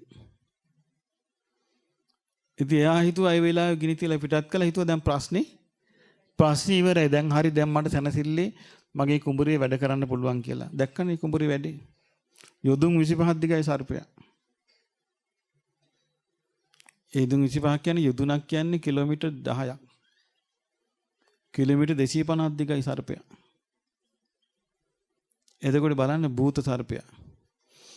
එතකොට ඒ කර්ම විපාකයි ඒ ලක්ෂණ මහරහතන් වහන්සේ දැක්කේ ඒක. ඊළඟ එකේ ඒ සුනිත් කියන පසේ බුදුරජාන් වහන්සේගේ කනට ගලක් විදිනවා. ඒ ගල විදපු ගල මේ කනින් ගිහලා අනිත් කනින් එළියට යනවා. උන්වහන්සේ එතනම මේ සිහියෙන් ඉඳලා ඊර්තියෙන් කුටියට වැටලා පිරිනවම් පානවා. ඒ කීපාකට නිරේ ඉපදෙලා ඉඳලා තමයි මේ പ്രേත ලෝකෙට ඇවිල්ලා දැන් ඔය ගයාවත් බුද්ධ ගයාවත් අතර කෑග ගහ විදින පෙරේතය. මොකද්ද මේ අධර්මයේ හැසිරීම. ඒතර ධර්මයේ හැසිරීමයි අධර්මයේ හැසිරීමයි කියලා දෙකක් තියෙනවා. එහෙනම් ඔබ මේ ධර්මය ඉගෙන ගන්න ඕනේ කුමකටද? අධර්මයේ දුරු කිරීමට. ධර්මයේ පුරුදු කිරීමට. ඒ අදහස ඔබට වෙන්නේ නැත්නම් මේ අහන එකෙන් වැඩක් නැහැ. ඒ නිසා අධර්මය දුරු කිරීමටත් ධර්මය පුරුදු කිරීමට තමයි අපි මේවා ඉගෙන ගන්නෙ. ඒතකොට මේකට අපිට උදව් කරන්නේ ඒ බුදුරජාණන් වහන්සේගේ අවබෝධයයි. බුදුරජාණන් වහන්සේ දේශනා කරන්නේ ඔක්කොම අපි රවට්ටන්න නෙමෙයි. උන්වහන්සේ අවබෝධයෙන් මේ දේශනා කරපු දේවල්. උන්වහන්සේ මේ එකක් ගානේ දැක්කා. දැන් ප්‍රාණඝාතය මොකද්ද කියලා උන්වහන්සේ හරි විදිහට තේරුවා. සොරකම මොකද්ද කියලා හරි විදිහට තෝරලා තියෙනවා. කාමවිසු මිච්ඡාචාරය කියන්නේ මොකද්ද කියලා හරි විදිහට තේරලා. දැන් බලද්දි දැන් ওই විදිහට බලද්දි වර්තමාන වෙනකොට ඉස්කෝලේ ළමයි කවුරුදු 7 8 9 වෙනකොටම නොමග ආධර්මේ. තරුණ කාලේ වෙනකොට ආයේ අම්මා තාත්තා කිව්වා කියලා අහන්නේ. සහෝදරියක් කිව්වා කියලා අහන්නේ. දෙමව්පියන්ගේම රැකවරණ යට ඉඳගෙන නිකං දුරාචාර අනාචාර ජීවිත හොරින් ගෙවනවා. හොඳට පව් කරගන්නවා. පව් කරගෙන වයසට යනකොට හොඳ පොට්ටනියක් තියෙනවා Tamanට ලෑස්ති වෙලා. මරණින් මත්තේ නිරේ ඉඳලා ආයෙත් ගොඩට ආවොත් പ്രേත ලෝකේ. දැන් සමහර විට දාන ආදී මොන හරි පොඩ්ඩක් දීලා තිබ්බොත් මරණින් මත් එකපාරට නිරේ යන්නේ නැහැ പ്രേත ලෝකෙට යයි. പ്രേත ලෝකේ ටික කාලයක් ඉඳලා ඊට පස්සේ නිරේට යයි. ගොඩාක් දුරට പ്രേත ලෝකෙට ගියොත් ආයේ මේ පැත්තට එන්නේ නැහැ. එතනින් පල්ලෙහාට තමයි. එතනින් නිරේට තමයි. ඒව නැත්තම් තිරිසන් අපායට. දැන් අපිට පේනවනේ මේ පාරේ යනකොට බලල්ලු ඊළඟට මේ අසරණ සත්ත්වින පේනව නේද? මේගොල්ලෝ මනුස්ස ලෝකෙ හිටපු අයද නැද්ද? මිනිස්සු. මනුස්ස ලෝකේ අපි වගේ හිටපු අය ඔය. අධර්මයේ හැසිරිලා. අධර්මයේ හැසිරිච්ච එකේ විපාකේ. ඔබට කෝපි පේන්නේ නැද්ද? මිනිස්සු. කලින් ආත්මවල හිටපු. අධර්මයේ හැසිරිලා. ඒ தත්තෙට පහලටම වැටි යනවා. ඉතින් ඔහොම ගිහිල්ලා ඒ කර්ම විපාක ඉවර වෙන්නේ නැහනේ. ඇයි ආයමත් කර්ම රැස් කරනවා. මතකද ඔබට අර මං එක කතාවක කියා දුන්නා බුද්ධ කාලේ එක ස්වාමින් වහන්සේ නමක් සිවුරකට ආසා කරලා කාවෙක් වෙලා උපන්නා. මේ කාවෙක් දැක්කම අපි හිතයිද මේ අපවත් වෙච්ච හාමුදුරුවෝ කියලා. අපිට කවදාවත් හිතවිල්ලක් එයිද? දැන් බුද්ධ කාලේ අපවත් වෙච්ච භික්ෂුන් වහන්සේ කොහෙද හිටියේ එතකොට? සිවුර හිටියේ කාවා වෙලා. කවුරුද දන්නවද ඒක? දැන් අපි හිතන්නේ කොහොමද අපවත් මේ මරණයට පත් වෙච්ච ගමන් ලස්සනට පෙට්ටිය සරසලා තිබ්බා. අපි හිතන්නේ දැන් හරි උඩ ඉඳලා දැන් බලාගෙන ඇතිය. හොඳට මේ කරන හැටි අපි මේවා. අපි කොහොමද දන්නේ කොහෙද කියලා?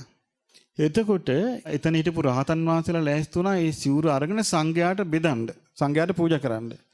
බුදුරජාණන් වහන්සේ මොකද්ද පණිවිඩය එව්වේ? සිවුර එහෙමම තියන්න අත තියන්න එපා කිව්වා. ඊට පස්සේ බුදුරජාණන් වහන්සේගේ අදහස ආලා භික්ෂුන් වහන්සේලෙකට අත තිබ්බේ නැහැ. ඊට පස්සේ දවස් 7කට පස්සේ ගිහිල්ලා ඇහුවා ස්වාමීනි ඇයි මෙහෙම දවස් 7ක් මේ සිවුර ගන්න එපා කිව්වේ? එතකොට කිව්වා මොකද්ද? මේ කාවන් ඒ සිවුරේ දුව හිටියේ මොකක් කියලාද? මා සතු දේ පැහැර ගන්නවෝ කී තරහින් හිටියේ කිව්වා. එතකොට ගත්තනම් හිත දූෂිත වෙනවා කිව්වා. අර ගන්න අය කෙරෙහි ඒක ලබන්නේ රහතන් වහන්සේලා කිව්වා. ඒ දූෂිත වුණා නම් නිරය යනවා කිව්වා.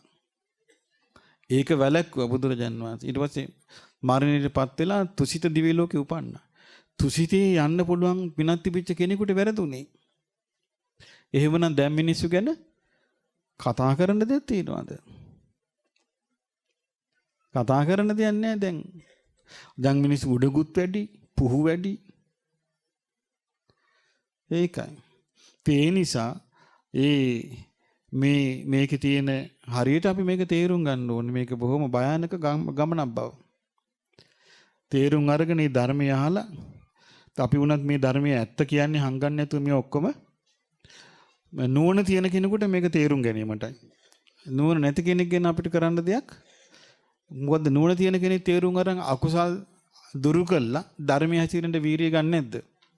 නුවණ නැත්තා වීරිය ගන්නවා. නුවණ නැති එක්කෙනා ගැන කරන්න දෙයක් නෑ. දැන් උනත් අපි කතා කරන්න එපා කියම නුවණ නැත්තා නිහඬ වෙඳී. නුවණ මදි එක්කෙනා පැටලි යයි. මොනව කරන්නද? ඒක ඒ නිසා අපි මේ වෙලාවේ අපි බුදුරජාණන් වහන්සේගේ ධර්මයක් ඇහුවේ. සාලෙය්‍යක කියන සූත්‍ර දේශනාව ඇහුවේ. ශාලා කියන ගමට බුදුරජාණන් වහන්සේ වැඩම කරපු වෙලාවේ ඒක ආරංචි වෙලා ගම්මු රැස් වුණා. භාග්‍යතුන් වහන්සේ බැහැ දකින්න ගියා. ඒ වෙලාවේ ඇහුවා නිරේට යන්න හේතුත් දෙවියන් අතරට යන්න හේතුත් ඒක විස්තර කළා. ඊට පස්සේ කියා දුන්නා ඒ දේශනාව අහලා මේ මිනිස්සු හොඳටම පැහැදිලා. අන්තිමට මොකද වුනේ? බුදුරජාණන් වහන්සේ සරණ ගියා. ධර්මයන් සරණ ගියා. සංඝය සරණ ගියා. අනේ අපටත් බුදුරජාණන් වහන්සේ සරණ, ධර්මයේ සරණ, සංඝ රත්නයේ සරණ ලැබිලා අපටත් මේ සුගති රැකවරණ ලබාගෙන මේ ගෞතම බුද්ධ ශාසනයේ චතුරාර්ය සත්‍ය ධර්මය අවබෝධ කරගන්න වාසනාව ලැබේවා.